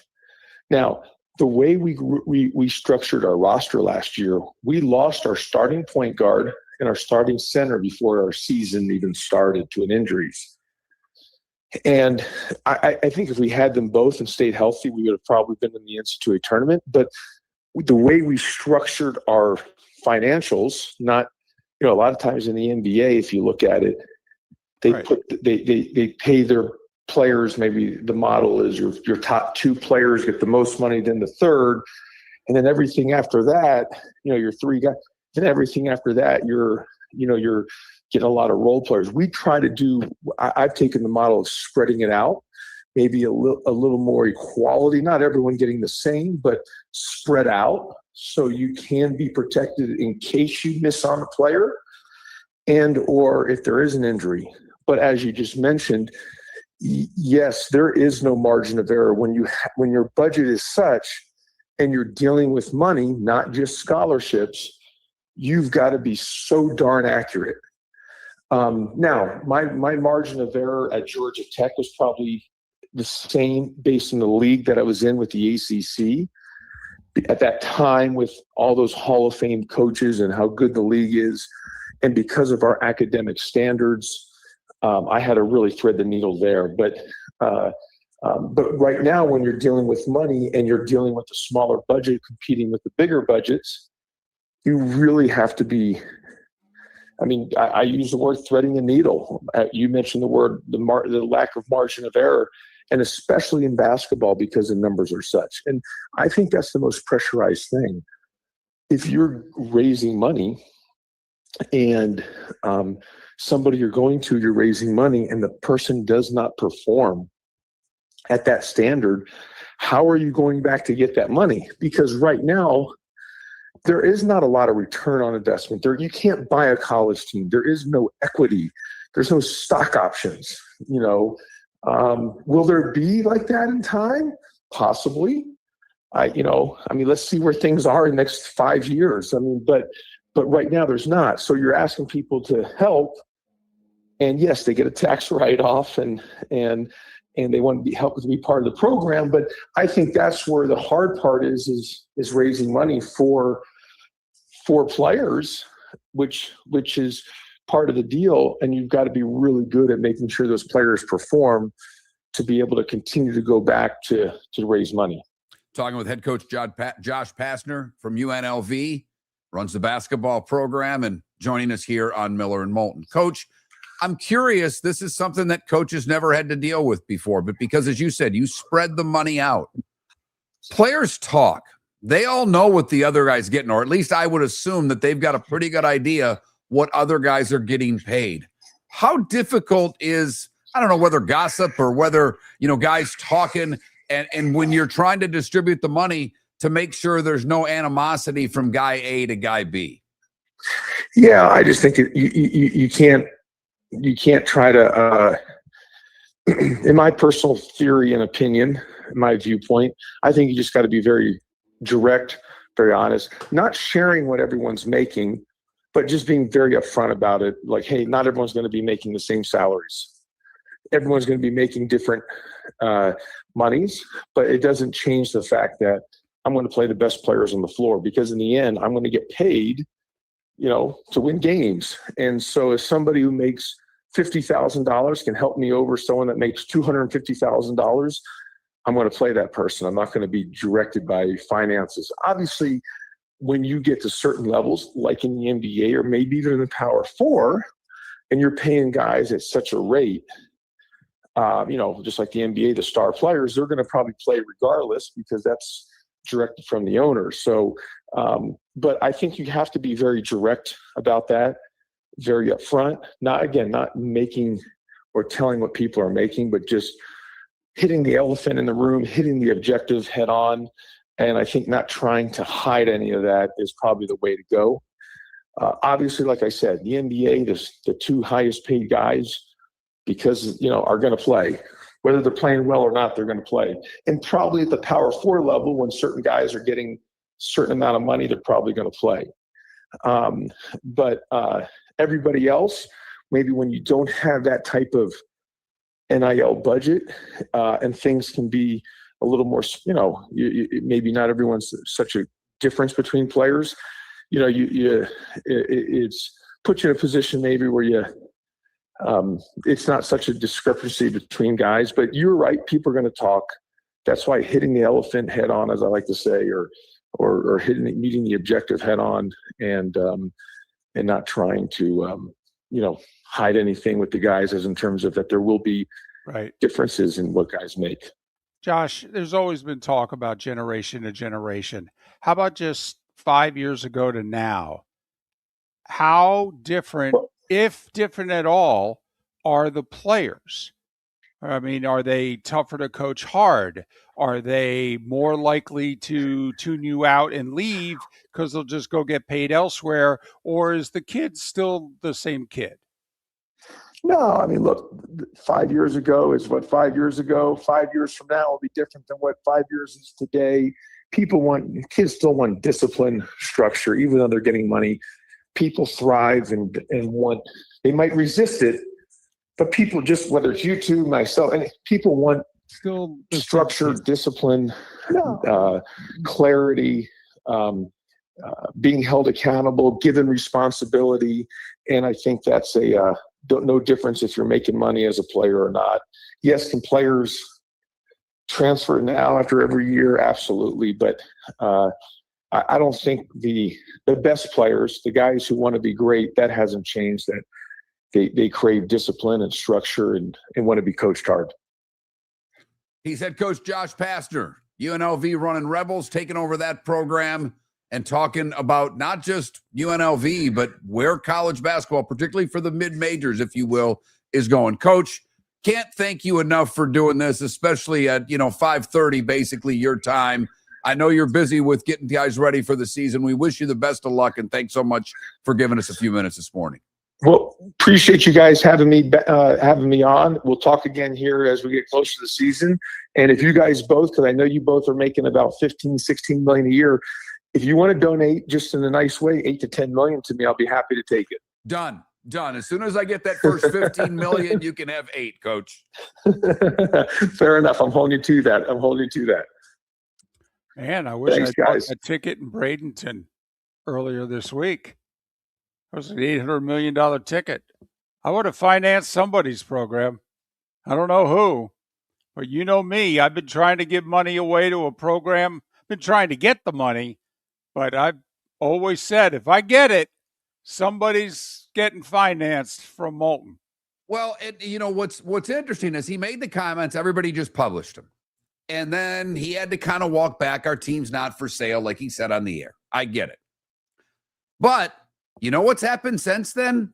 People who cover the sport have done what, David?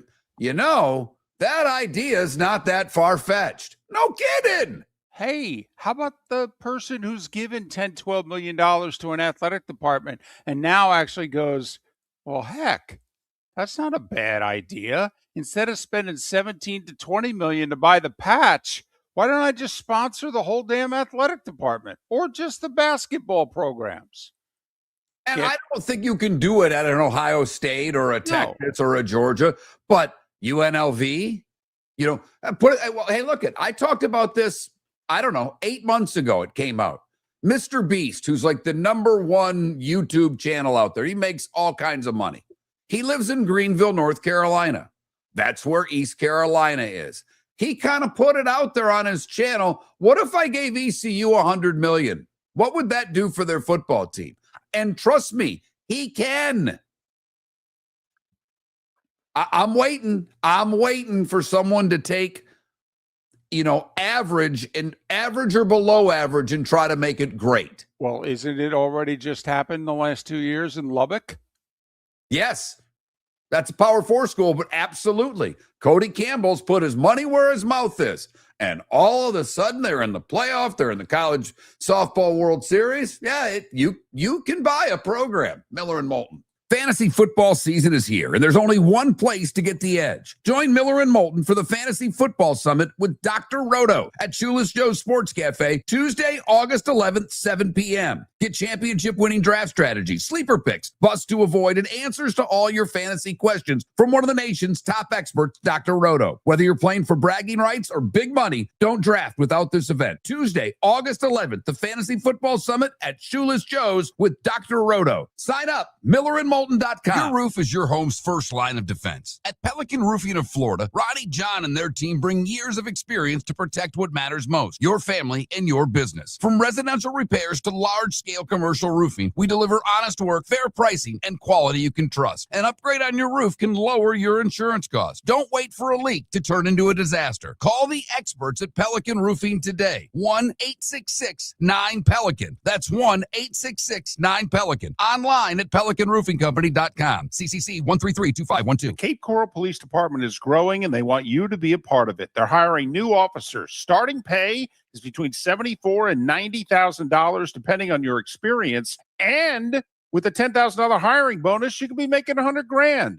Enjoy paid holidays, off-duty details, plenty of OT opportunities. They're also hiring dispatchers and professional staff. So go to CapeCops.com. CapeCops.com. Be brave, be best. Be Cape. Mark Miller for Sleep Treatment Direct. They are helping me with sleep apnea. And by helping me, I mean curing me. No more CPAP machine. No more snoring. No more tossing. No more waking up exhausted. Their expert team got me the right treatment, fast and hassle-free. If you want to feel energized and get rid of your snoring, call Sleep Treatment Direct today. 444-1741. That's 239-444-1741. Sleep Treatment Direct. Sleep safe and The sound. Floormeisters just doesn't sell Cortec and carpet. They also sell a lot of wood. And what better time than now to stop in and see the nice folks at Floormeisters for some new hardwood for your home. With white oak wood starting at $4.99 a square foot, that makes it affordable for everyone. With 10 colors to choose from, they have a color for everyone. So stop in, 6281 Naples Boulevard, right next to Costco, or go to the web. It's floormeisters.com. Floormeisters.com. Floormeisters, just keeping it real. If you're a business who targets men, please know there is no better and more economical way to reach your target audience than us at Miller and Moulton. So let us help you make money. You can reach out to Mark at that Mark Miller or me at the David Moulton on X, or text us at 21,000. We have a proven product, a good reputation, and lots of quality segments that we can attach your company's name to. Miller and Moulton, we're like that old pizza box. You've had the rest. Now try the best. Miller and Moulton, millerandmoulton.com. This is Miller and Moulton.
My whole damn house is asleep. Wife's asleep. Daughter's asleep. I rousted the daughter. She looked at me and rolled over. Wow. Unbelievable. So I'm not getting eggs. Hey, Nick, good morning. And I left my coffee downstairs, and I don't have enough time to get it. That's all right. I'll live. Good to see you, Nick.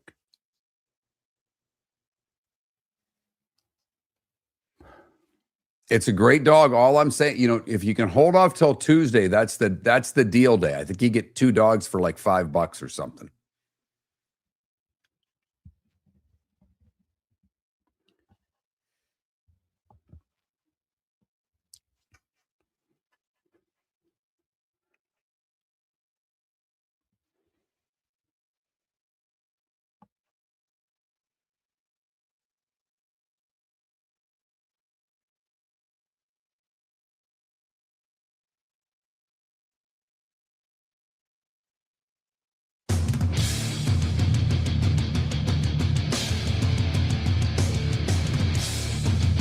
You're listening to Miller and Moulton, coming at you from the Floor Meister Studios. Floor Meisters, keeping it real. And now, here's Mark Miller and David Moulton. It is the bonus hour, the pro hour, the final hour. Miller and Moulton. MillerandMoulton.com, Miller_Moulton on X. 29 days, 4 weeks tomorrow till the college football season gets underway. 40 days. We're a Gale Sayers away from the NFL season kicking off with New England and Seattle. We're 11 days away, August 11th, from the Dr. Roto Miller and Moulton Fantasy Football Summit. Only one way to be there, MillerandMoulton.com. Sign up. Dinner, opportunity for drinks. Oh, yeah, and a top 20 fantasy football guy in the country is documented every year. And he'll give you his cheat sheet just walking in the door. And then, oh, by the way, 2 hours worth of Q&A, and you write down the answers and take them with you, nail your draft, and have all the notes to go back to on a weekly basis for the season. So that's coming up August 11th, MillerandMoulton.com. MillerandMoulton.com.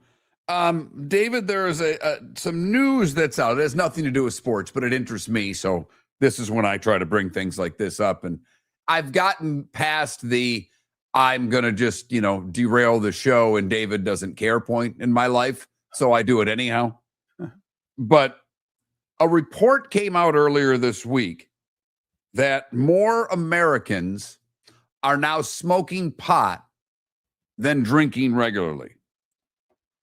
And we don't even have legal weed across the country. There's only 24 states that have recreational marijuana. 41 have medical, which, let's be honest, if you live in Florida, you understand it might as well be recreational because they just hand you one of those. I mean, they tell you how to pass the test so that you can get medical marijuana. They hand you the thing and say, you got to get however many of these right. Do what you will with it. But apparently, 17 million, a little over 17 million Americans drank alcohol most days, defined as 20 or more days in 30 days. Weed, 21.4 million. I didn't realize, in less than 20 million now, just barely less than 20 million smoke every day. I have to be honest, I thought that number would be lower because, I was obviously at Moffitt, but I spent a month, and I know young kids is probably not the best perspective, but I walked every day, pretty much every day on the campus of USF. Young people don't smoke cigarettes. I know it's making a slight comeback. Lewis Black did a hilarious bit on it. I mean, hilarious. But you don't see, the old Bob and Tom show that was on terrestrial radio on classic rock stations for years. Yep. They were out of Indianapolis. They were huge. They were in markets all over the country. Funny. I think one of them just passed away, if I'm not mistaken. But they were funny. They were good. They would do a lot of songs. And not really, Weird Al Yankovic type songs. They would write songs. And they had one that used to crack me up called Smoking in Front of the Building. And it was all about, and as a former smoker, and I remember when I worked with the Atlanta Knights, Craig Jenkins was my boss. My nickname there was Flash. It's a story in and of itself. But he would look at me at the media room. We'd be having our dinner and everybody there, Flash, dart. And we'd walk where? Well, behind the building in the bowels of the Omni and go have a dart. That doesn't happen anymore. I mean, you don't walk upon places. Now, if the handful of bars you can still smoke cigarettes in, they're full of the last remaining smokers. I get it. But you can't really smoke anywhere. And people aren't outside buildings smoking the way. So I was probably more, the weed thing, I'm like, yeah, I kind of get it. But the fact that more people are smoking daily than drinking daily, I was actually a little surprised by that. Because I don't see it anymore. Like you don't see cigarette butts littering the grounds all over the place. No, you don't. I will say, talked to a lot of people in recent years, and they've educated me about the whole less drinking, much tougher to be a bar owner now, particularly the younger generation, they're not drinking. I don't know the cost of cigarettes, the cost of weed versus the cost of drinking. So I have no idea. Usually when there are changes like this, cost is heavily involved. Smokes are expensive now. I mean, when I see the prices, when you go to a convenience store, it's like, they cost that now? I know. I couldn't afford it anymore. It's been that way for a long time too, because that's the first place that states went to tax. They want to tax the citizens directly. So that's part of the sin taxes, smokes and gas. That's where states go to get their tax revenue, in which you, for whatever reason, are not as offended as you otherwise would be. So I was just, I was a little taken aback by that when I saw it earlier this week. So just something I had to bring up. I couldn't believe that we're now smoking more weed than we are drinking. But all right. Anyway, that's 1 out of 20 people then have a drink daily. If you go 17 million, we're roughly 330, 340 as a country. So they're saying 1 out of 20 people. And they go 12 plus. I mean, I like the fact that they're going 12 plus on these, not 18 plus, but whatever. Or at least, allowed for a little bit, 17 plus. Right. Yeah, I'm a little offended. Right. I mean, you and I are used to 12 plus in the ratings in radio, and we're like, come on, that's a little young. Could you start at 18 plus? Right. But yeah, so 1 in 20, 20, like 67% of the days you're having a drink. Now, I probably was in that category prior to this. Close. I would say I was probably more in the 50%. Because there were several days that I wouldn't have. And I don't drink as much as I used to, but I like having a drink now more than I used to, if you will. I will say I might have been in that.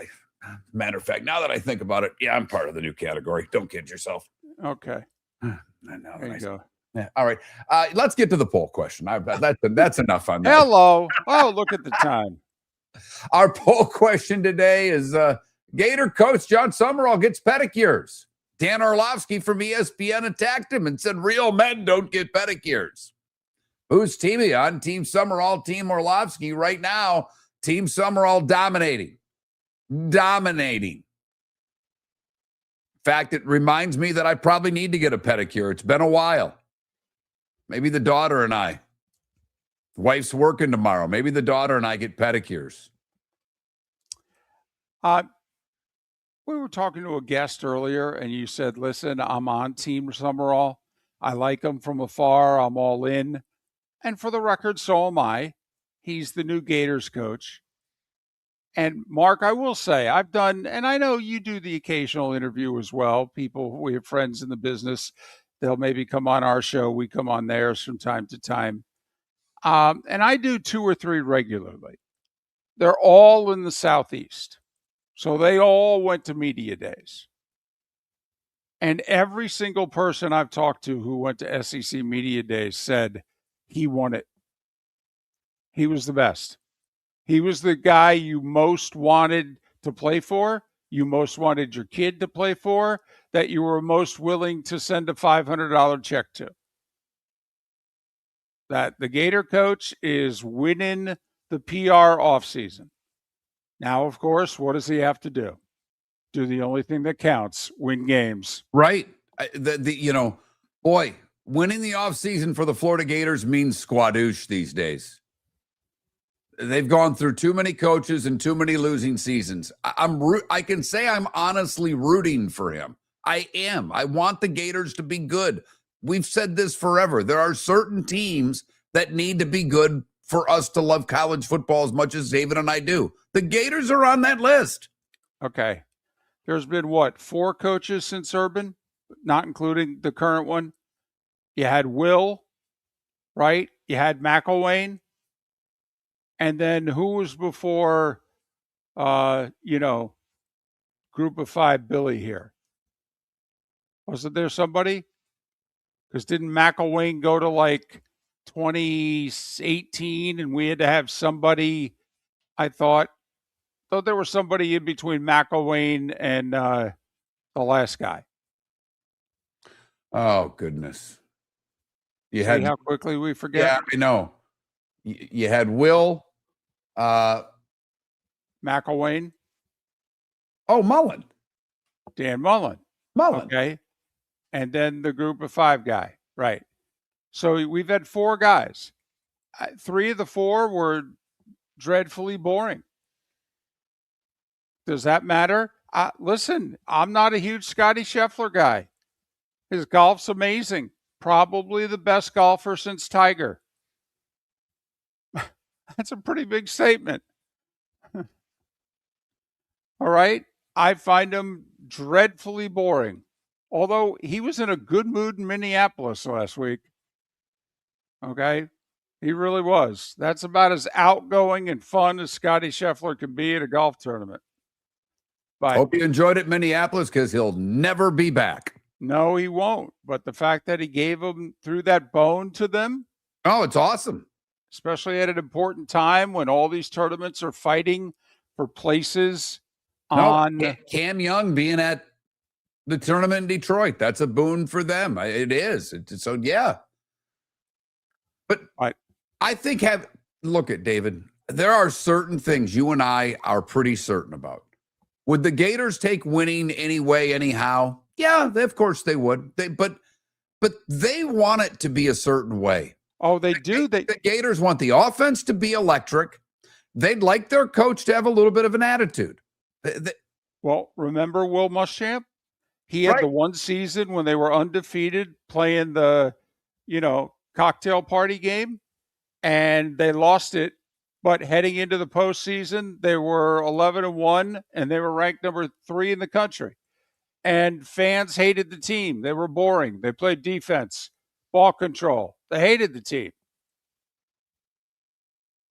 It needs to look a certain way for the Gator fan. Spurrier spoiled the hell out of you, and Urban was great.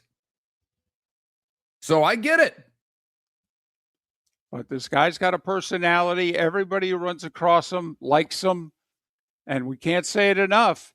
They're raising $1 billion to refurbish that stadium, besides all the other money to pay for all the other teams on that campus.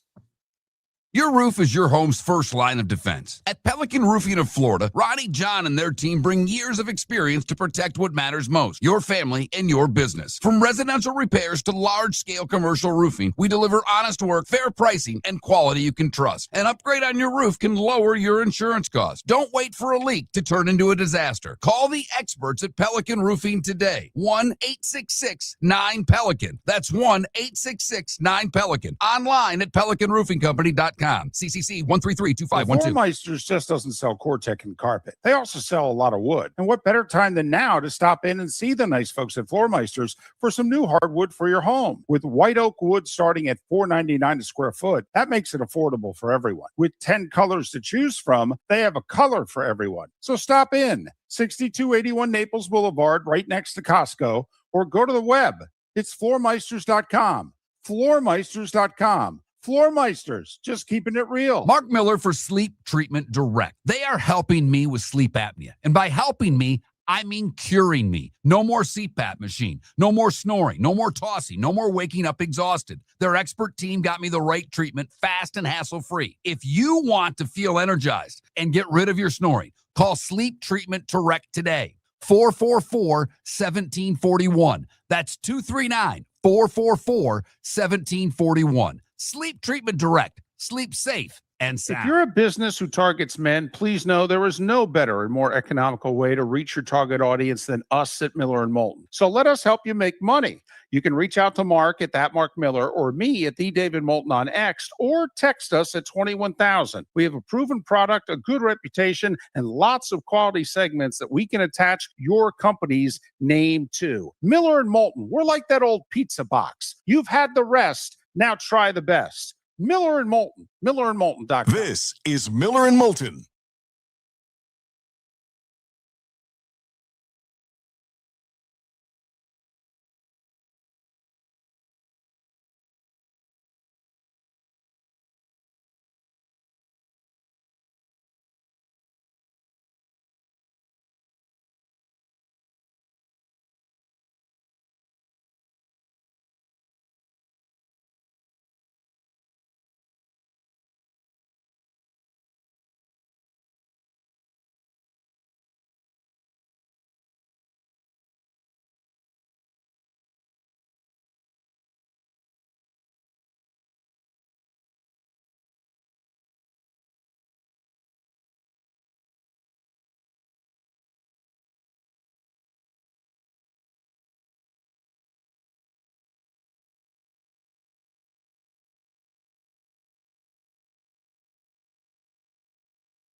Ah, Joseph Marquette up in the UP, huh? Look at you.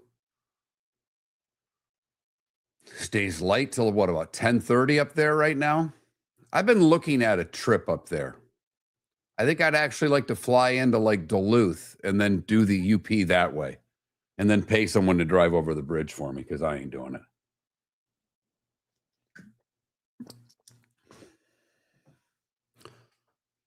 But I've been seeing these like whatever trips through Copper Harbor and all that. It looks just amazing. And I've never, outside of being on the other side of the bridge, I've never really been to the UP. I've never been anywhere.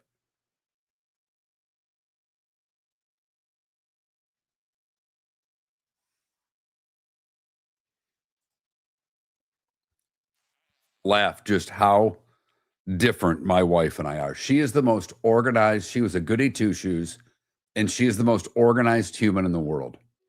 We're getting new barcodes for our cars in the neighborhood. Okay. And so you had to fill out all this paperwork, registration, insurance, copies, all this crap to the office. So I filled it out last night, scanned all the stuff, and emailed it to him. My wife literally has a little folder in her glove box, important documents, and you open it and there's the insurance and the registration. Mine's in the glove box. Yeah, I mean, I just get and I just was putting everything back because I'm leaving for golf right after the show. And I was taking stuff out to my car, and I realized I hadn't put that back in her car. And I, by mistake, stuffed my registration and insurance in that little thing. Could you imagine her getting pulled over with I would, oh my God. Yet I would have paid to have seen it happen. Oh, I want a dash cam. That 5:50 a.m. story you would have told me would have been off the chain.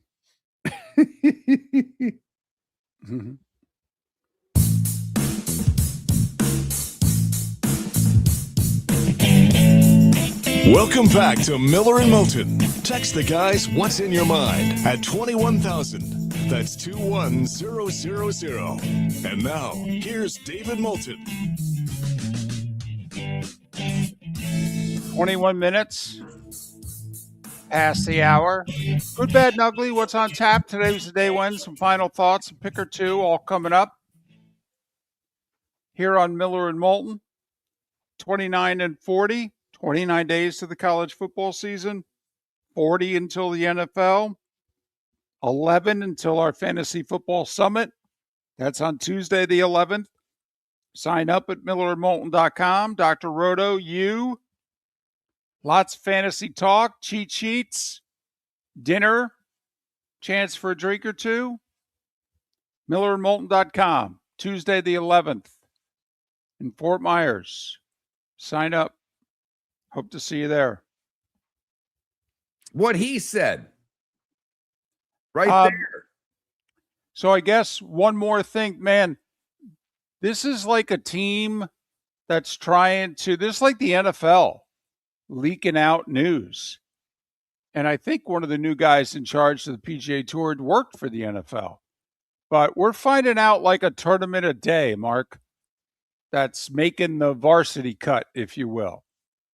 But the one that we found out about yesterday, that wasn't a surprise, was Arnie's tournament. Yeah, no kidding. Yeah. Yeah, the Memorial's fine as long as Jack's around, and Tiger will never let anything happen to Arnie's tournament. Never. And he may never hit a golf shot again, but he's going to be on that board, at least for this O'Neill guy, who's made Tiger like associate commissioner. So we knew the Memorial was going to be in it, and Bay Hill was going to be in it. You know, you got your four majors, the players, pick your team competition, either the rider or the president. Now we've added this Napa tournament. I thought I saw where the Travelers in Connecticut is locked in it. I can't believe, of course, Furyk shot 58 there, for goodness sake. There's been 2 59s. They protected this course, but it is in Connecticut. They don't have a ton of events in the Northeast. But, so, I mean, there are not a lot of openings left, Mark. You could do common sense the rest of the way. If, you know, well, there's about 12 or 14 open spots. Yeah, let's do some common sense as to who and what they're going to pick where. You know, speaking of common sense, I'm going to get you off of golf for a minute because we've not talked about this at all. I reported on it during a starting five. Kyle Shanahan got in a bad car accident. He's missing part of, you know, he's like limited for training camp. But people are starting to raise their hand right now and go, how did it take 11 days for us to find out about this? And now basically even even with Freedom of Information Act, because there was a victim, he was the driver, he didn't get a ticket because the officer said, well, I don't need to give him a ticket. How in 2026 did they keep this under wrap for 11 days? We know more about Vrabel and Rossini than we know about a traffic violation. Well, glad you brought up Vrabel and Rossini. What did we talk about when that story was beginning to blow up? For people who are wondering, how in the world could we not have heard about this? Same way you didn't find out about Kyle Shanahan's accident. The media protected him. They knew. All the B people knew. They all protected him. Now, did they decide on their own? Or did maybe somebody from the San Francisco 49ers go, hey, guys, we'll owe you one. Okay? We don't want this out there. But that's the part. I mean, like, by all accounts, he was at fault in this accident and didn't get a ticket. Well, that's look at, again, an affair and that getting under, you and I are both in the same thing. Are we happy about it? No. At the end of the day, does it matter? Not to us. But if we're letting people get out of, if someone is getting better treatment with breaking laws, then that's a whole different, that's beyond the media. Well, there's been a few players who have done things while in a moving vehicle that have ultimately been suspended for it. I mean, if you want to be really hard ass about this, are they covering up something that the league might have jumped in and suspended him for? Imagine that. Your head coach is suspended for 2 games. How embarrassing would that be for the NFL? Here's second day of the NFL season this year. The Niners are in Australia to face the Rams, and there's no Kyle Shanahan. Oh, why is the head coach not here? Oh, he got in a car accident. Now, here's the thing that we're trying to find out, Mark. Did Shanahan have anything to do with the cover-up? Don't know. It looks like no. No, it looks like it was the cop. Right. It looks like it was whatever PD of that little county. Here, I mean, that's the part that, I think it was the Commanders, I believe. They just fired their tight ends coach. Do you know why? Because he had a DUI in the offseason. No, it was a champion DUI, I will say. I'm not saying that they were going to fire him, but David, I'm just saying this guy lost his job, and the cop apparently decided, yeah, you can go home. You're good. Well, right. Did the Niners, by the way, ask the chief of police to just keep this in-house? Did the local police department just do this on their own? And based on everything that I've read, David, in California, apparently it's really difficult to get any of this information. Well, like they have, their laws are a little different than other states. You're not going to get body cam video. You're not going to get any of it. You mean like Tiger and his accident? Bingo. So, listen, Shanahan was the one who came out. I guess he had read something in a local paper, and I thought the woman who was in the accident, I thought the car that was in an accident with him was being driven by a woman, because I thought Shanahan said, okay, I just want to get this out there. She did not cause this accident. I did. I took my eye off the road because I dropped the phone. And I bent down to reach over and get it, and I caused the accident. The accident was of my doing. Right. Okay, but he did that on his own. And it was like 2 weeks later. Thank you. I mean, so I want to bring it up. Like, I just think it's worth mentioning. That's all. But the first thing, if you're the NFL, if you want to be quote unquote fair, don't you have to find out that the Niners were somehow involved in this misinformation, incorrect information? I mean, because if the local police did it, all right, How are you going to punish Kyle Shanahan and the Niners? Now, I would think at this point, somebody from the local police would crack and be like, John Lynch called us, said, can you, keep this quiet? We'll take care of the media. So, listen, I don't think Barney Fife did it on his own. I'm sorry, I don't. I think Barney Fife was asked to do it. Now, I think the media was also asked to do it. And they capitulated. This happens all the time. That's why the media has not done the Vrabel Rossini story, because they don't want you to know all the deals they make. And we said this at the time. Anything for a story, gang. What's more important? Finding out who the first draft pick's going to be or report on the salacious stuff on the backside? They don't want that out. Hell, they don't want it out about them. Yeah. Miller and Moulton. That's a little, it's not the good, bad, and ugly, but at least it qualifies.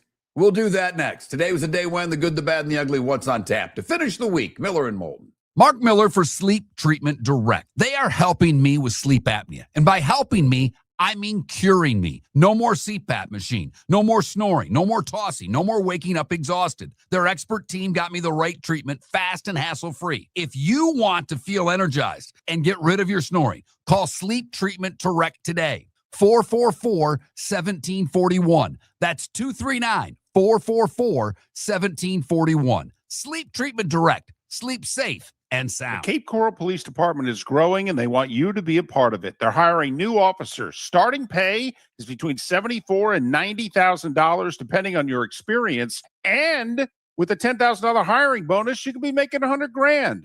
Enjoy paid holidays, off-duty details, plenty of OT opportunities. They're also hiring dispatchers and professional staff. So go to capecops.com. Capecops.com. Be brave, be best. Be Cape. Your roof is your home's first line of defense. At Pelican Roofing of Florida, Ronnie John and their team bring years of experience to protect what matters most, your family and your business. From residential repairs to large-scale commercial roofing, we deliver honest work, fair pricing, and quality you can trust. An upgrade on your roof can lower your insurance costs. Don't wait for a leak to turn into a disaster. Call the experts at Pelican Roofing today. 1-866-9-PELICAN. That's 1-866-9-PELICAN. Online at pelicanroofingcompany.com. CCC 1332512. Floormeisters just doesn't sell Cortec and carpet. They also sell a lot of wood. And what better time than now to stop in and see the nice folks at Floormeisters for some new hardwood for your home. With white oak wood starting at $4.99 a square foot, that makes it affordable for everyone. With 10 colors to choose from, they have a color for everyone. So stop in. 6281 Naples Boulevard, right next to Costco, or go to the web. It's floormeisters.com. Floormeisters.com. Floormeisters, just keeping it real. This is Miller and Moulton. All right, Paula. I'm going to rebut that with just this. Do we really want to find out what's in the sausage?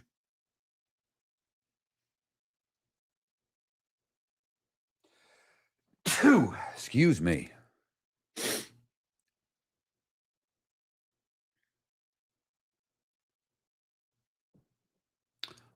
EB, one's criminal, the other one's moral. That's very simple to me. One is getting out of whether it's a citation or a criminal offense. The other one is the guy cheated on his wife. And you guys think it's the end of the damn world. And it doesn't look like he was drinking. I mean, by all accounts, even the sergeant said they always often issue no citations.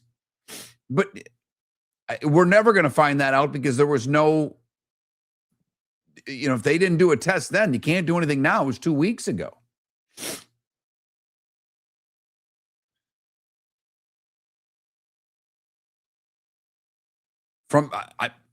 We'll never see it. Paula will never, and Pablo Torre ain't getting it. I can tell you that right now.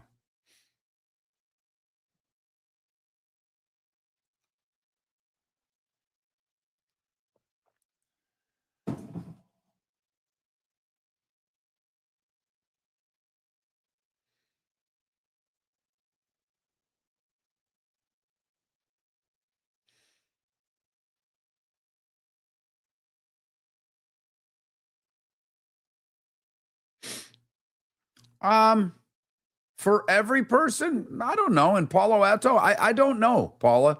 I mean, let me just ask you, do you think every person in, I don't know, Grosse Pointe, Bloomfield Hills would actually have to do that? Because I don't know if every person would. I think certain names on a driver's license put you.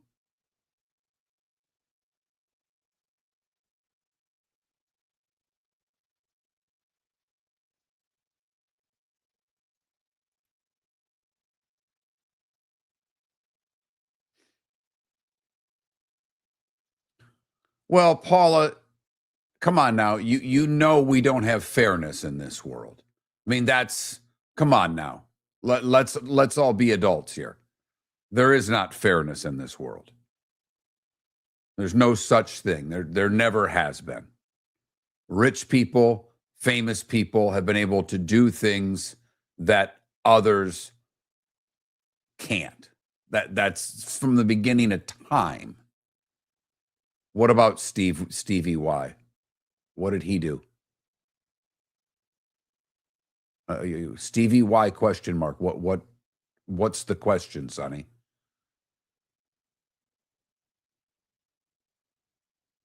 I'm not aware of any accidents he's been in.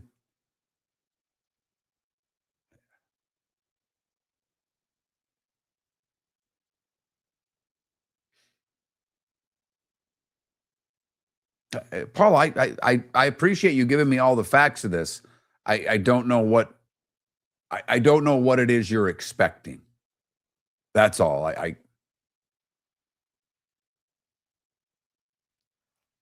I do find it funny how, Paula, you seem to love the morality police.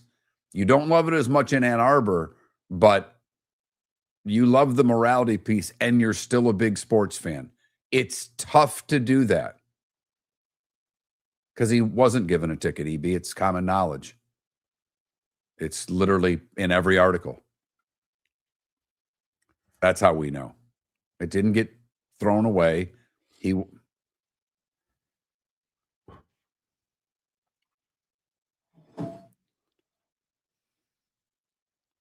Paula doesn't like the morality police in Ann Arbor. They don't exist to Paula in Ann Arbor. A little bit of a blind spot. And we all love Paula, but I mean, skip the Ann Arbor. Like she's all over the morale. Her two favorite sports. One has the biggest cheaters in the world in it, the Tour de France. It's the most corrupt sport there is out there. And then, well, the other football programs, they got their own issues.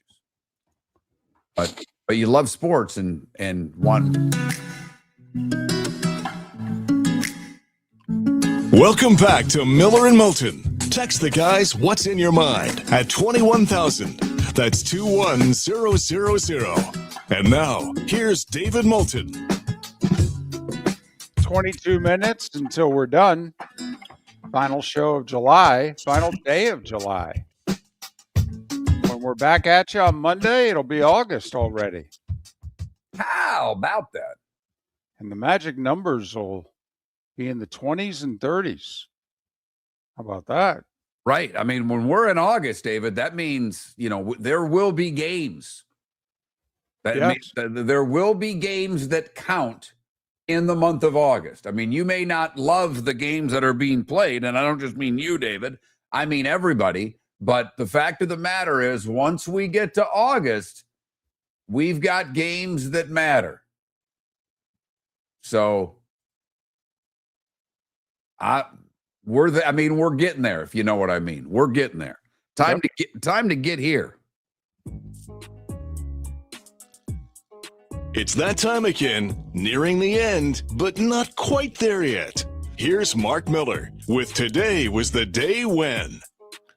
All right. This one's for David. He likes this guy. 1777. Marquis de Lafayette is appointed a major general of the Continental Army. Here's the kicker with that. Any idea? Do you want to take a guess? And you may know this, David, because you're a pretty good historian. but do you want to take a guess at how old he was when he was named Major General of the Continental Army? Wasn't he in his early 20s? A little younger. He was 19. Huh.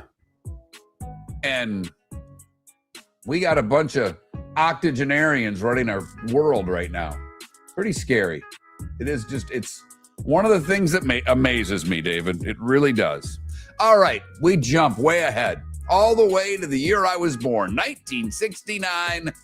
Today, I wasn't even on the planet yet. Elvis returns to the stage for the first time in 8 years. A 4-week, 57-show run at the International Hotel in Las Vegas.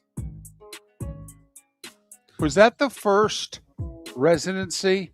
I mean, don't you think Sinatra or Dean Martin or somebody had to have a residency? I mean, they didn't call it that back then, but that's what it was. I mean, they put him up for a month. He did 2 shows a day, basically every day for the month. 57 shows in a month. See ya.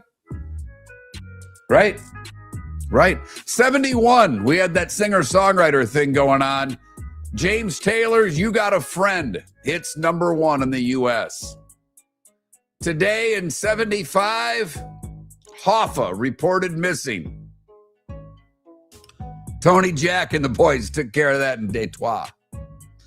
Pete Rose with a single off of Phil Necro today in 78 extends his hitting streak to 44 games to tie Willie Keeler's 81-year-old National League record.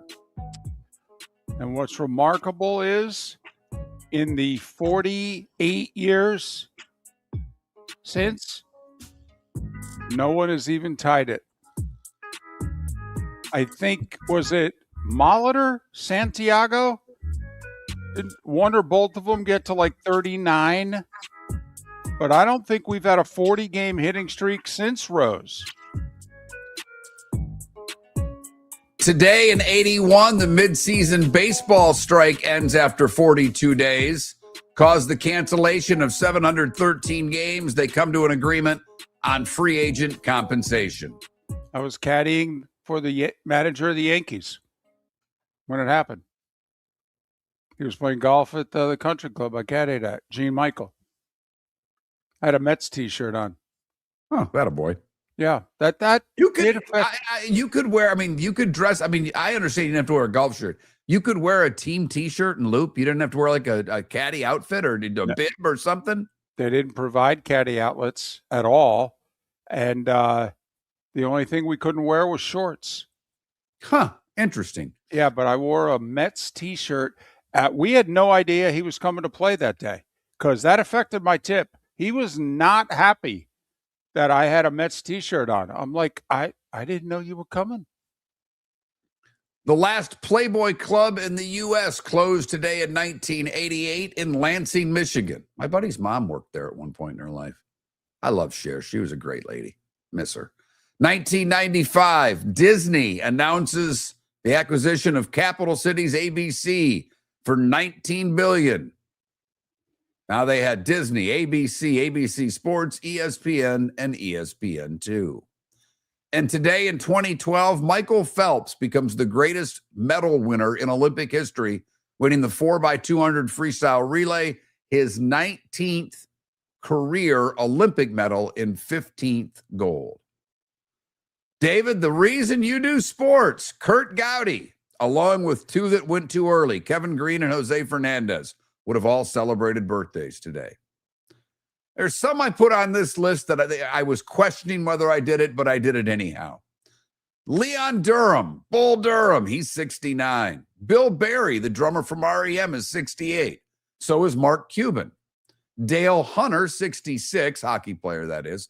Actor Wesley Snipes, 64. J.K. Rowling wrote all those Harry Potter books. She's 61. So is basketball coach Scott Brooks. Andre Ware won a Heisman. He's 58. Gus Frerotte got a concussion. He's 55. Chris Winke's 54, and some are wondering if he still has eligibility left. Gabe Kapler's 51. Makes me think of Dennis Leary there in the in the booth with Remy. Sorry. Tim Couch is 49. Zach Brown, 48. DeMarcus Ware, 44. Evgeny Malkin is 40. Soccer player Michael Bradley is 39. And Kyle Larson is 34 years old today. What did I miss, David? Nothing of note. Nope. Time to see life a little bit differently. Here's Mark Miller with the good, the bad, and the ugly. What you got, Mark?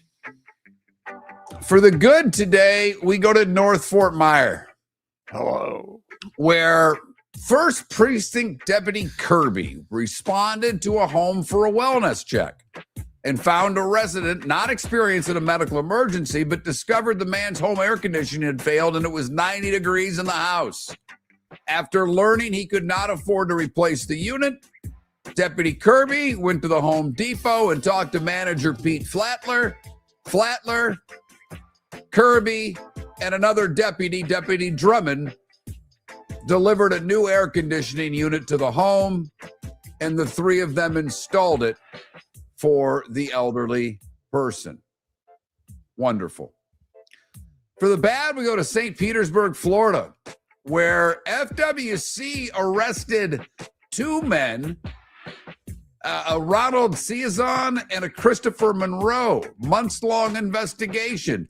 These 2 a-holes were putting mothballs on St. Pete Beach behind the Plaza Beach Hotel, trying to discourage birds from nesting there. Apparently, it's a big nesting spot for a certain bird, and these 2 jerks didn't want the birds there because the one owns the hotel. The black skimmer bird, a state-protected species, creates nests on the sand behind the property. Fortunately, these 2 have been arrested. And finally, the ugly, we go to Turks and Caicos, where a 13-year-old girl is recovering after she was bit by a barracuda while doing a handstand in the water. Wow. She was 4 or 5 feet deep. Said it only lasted a few seconds, and she looked up and there was blood everywhere. Mom got her to shore. A nurse who was a bystander stepped in to help. They got her to the hospital where she is now out of and recovering from the injuries. Damn. And that is the good, the bad, and the ugly. Today, the last day of July, brought to you by the Cape Coral Police Department. Hiring new officers, great pay, overtime, all kinds of things. You know where to go, capecops.com, capecops.com. Wow. Yeah. They got teeth, man. Barracuda got teeth. Those are, they're fun to catch. Can't eat them, so I don't really enjoy catching them. I want food, but they're fun to catch. Not going to lie. Gotcha. So, got 30 teams in Major League Baseball, which means you've got 15 series going on at any one time. Mark, I can make the argument that there are 8 pretty meaningful series heading into the weekend because we come out of the weekend with the trading deadline. Monday afternoon, people got to have their deals in place and done. First off, what if I had told you 4 months ago that the Rays would host the White Sox in a battle of first-place teams, and in fact, they have the 2 best records in the American League. The White Sox don't. Yankees are ahead of them. But how about this? 2 first-place teams, a battle of the top 2 seeds in the American League playoffs. White Sox at Rays this weekend at the Trop. Unbelievable. In Marlins, fact, I have to be honest with you. You said you could make a case for 8. I'm trying to figure the ones you're throwing out because I have 2 that you're throwing out. Rockies and Royals and Tigers and Athletics. Every other one has some meaning to it. Yeah, I kind of threw Pittsburgh, Cincinnati to the side. The Reds are definitely out of it. Cincinnati fading, Pittsburgh fading pretty good here. And, they need a big weekend. I think they should be buyers no matter what. When's the last time they sniffed the playoffs at the trade deadline? A decade? So Marlins are in New York to face the Mets. Marlins have fallen back to 500. Boy, the up and down Marlins, best team in baseball in June, had a 12-game losing streak in July. How about the Yankees on the north side to take on the Cubs? Huh? That interest anybody? The 2-4 seeds in their respective leagues. Yankees, Cubs. Phillies in Baltimore. Phillies are tied for the final 2 playoff spots in the National League. Orioles are like 3 out of a playoff spot. They're just close enough. And yet the word is they're going to be sellers. Like their catcher, their first baseman, one of their outfielders, all like on the top 10 list of players that are likely to be traded. Why? You look an awful lot like the Red Sox. One hot week, man, would change everything. Come on. Speaking of the Red Sox, they're in LA to face the Dodgers. Twins are in Seattle. Of course, we knew heading into August that Minnesota Twins would have a better record than the Seattle Mariners. Of course. Arizona, Cleveland, Mark, they're both playoff teams. Arizona tied with the Phillies for the 5 seed. Cleveland is the 6 seed in the American League playoffs. Battle of first in the West. We had one of those last weekend. It was Texas-Seattle. Seattle lost so many games. It's now Texas and Houston. In fact, Seattle's lost so many games that David and I have talked about it already. Are they sellers at the deadline now? I don't think they will be, but you could make the case they should be. If they lose the series this weekend to the Twins, if you're Seattle, you got to think hard about selling. You're in 3rd place in the West, for goodness sakes. You're going to be, 3 back? I mean, there's so much baseball left. That's one way to look at it. The other way is the first place team's 500, and you're in 3rd place. How much do you suck right now? But anyway, big baseball weekend with the trade deadline a little over 72 hours away. Obviously, everybody's in training camp. The golf is in Detroit. Seniors are out west. The women are in Great Britain. There you have it. I mean, that's what's going on with that.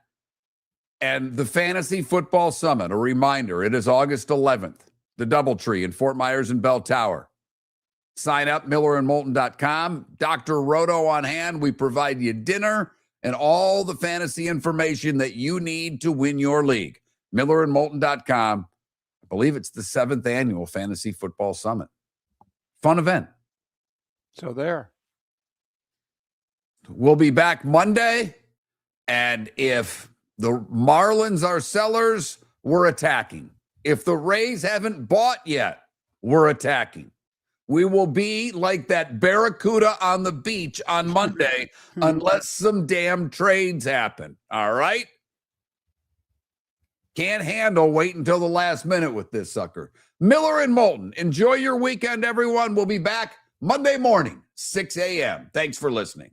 Fantasy football season is here, and there's only one place to get the edge. Join Miller and Moulton for the Fantasy Football Summit with Dr. Roto at Shoeless Joe's Sports Cafe, Tuesday, August 11th, 7 p.m. Get championship-winning draft strategies, sleeper picks, busts to avoid, and answers to all your fantasy questions from one of the nation's top experts, Dr. Roto. Whether you're playing for bragging rights or big money, don't draft without this event. Tuesday, August 11th, the Fantasy Football Summit at Shoeless Joe's with Dr. Roto. Sign up, millerandmoulton.com. Let's talk the big differences between Floormeisters and the big box store that sells flooring. Floormeisters is family owned. They do flooring, not doors, nuts and bolts, or weed killer. They specialize in it. They know it.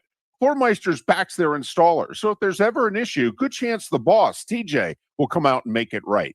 Floormeisters prices beat the box stores every day of the week. When you think flooring, think Floormeisters in Naples. Floormeisters.com. Real people, real prices, real quality selection. The Floor Meisters, just keeping it real. Mark Miller for Sleep Treatment Direct. They are helping me with sleep apnea. And by helping me, I mean curing me. No more CPAP machine. No more snoring. No more tossing. No more waking up exhausted. Their expert team got me the right treatment, fast and hassle-free. If you want to feel energized and get rid of your snoring, call Sleep Treatment Direct today. 444-1741. That's 239-444-1741. Sleep Treatment Direct. Sleep safe and sound. The Cape Coral Police Department is growing, and they want you to be a part of it. They're hiring new officers. Starting pay is between $74,000 and $90,000, depending on your experience. And with a $10,000 hiring bonus, you could be making $100,000. Enjoy paid holidays, off-duty details, plenty of OT opportunities. They're also hiring dispatchers and professional staff. So go to capecops.com. capecops.com. Be brave, be best, be Cape. Your roof is your home's first line of defense. At Pelican Roofing of Florida, Ronnie John and their team bring years of experience to protect what matters most, your family and your business. From residential repairs to large-scale commercial roofing, we deliver honest work, fair pricing, and quality you can trust. An upgrade on your roof can lower your insurance costs. Don't wait for a leak to turn into a disaster. Call the experts at Pelican Roofing today. 1-866-9-PELICAN. That's 1-866-9-PELICAN. Online at pelicanroofingcompany.com. CCC 1332512. If you're a business who targets men, please know there is no better and more economical way to reach your target audience than us at Miller & Moulton. So let us help you make money. You can reach out to Mark at @MarkMiller or me at @TheDavidMoulton on X, or text us at 21,000. We have a proven product, a good reputation,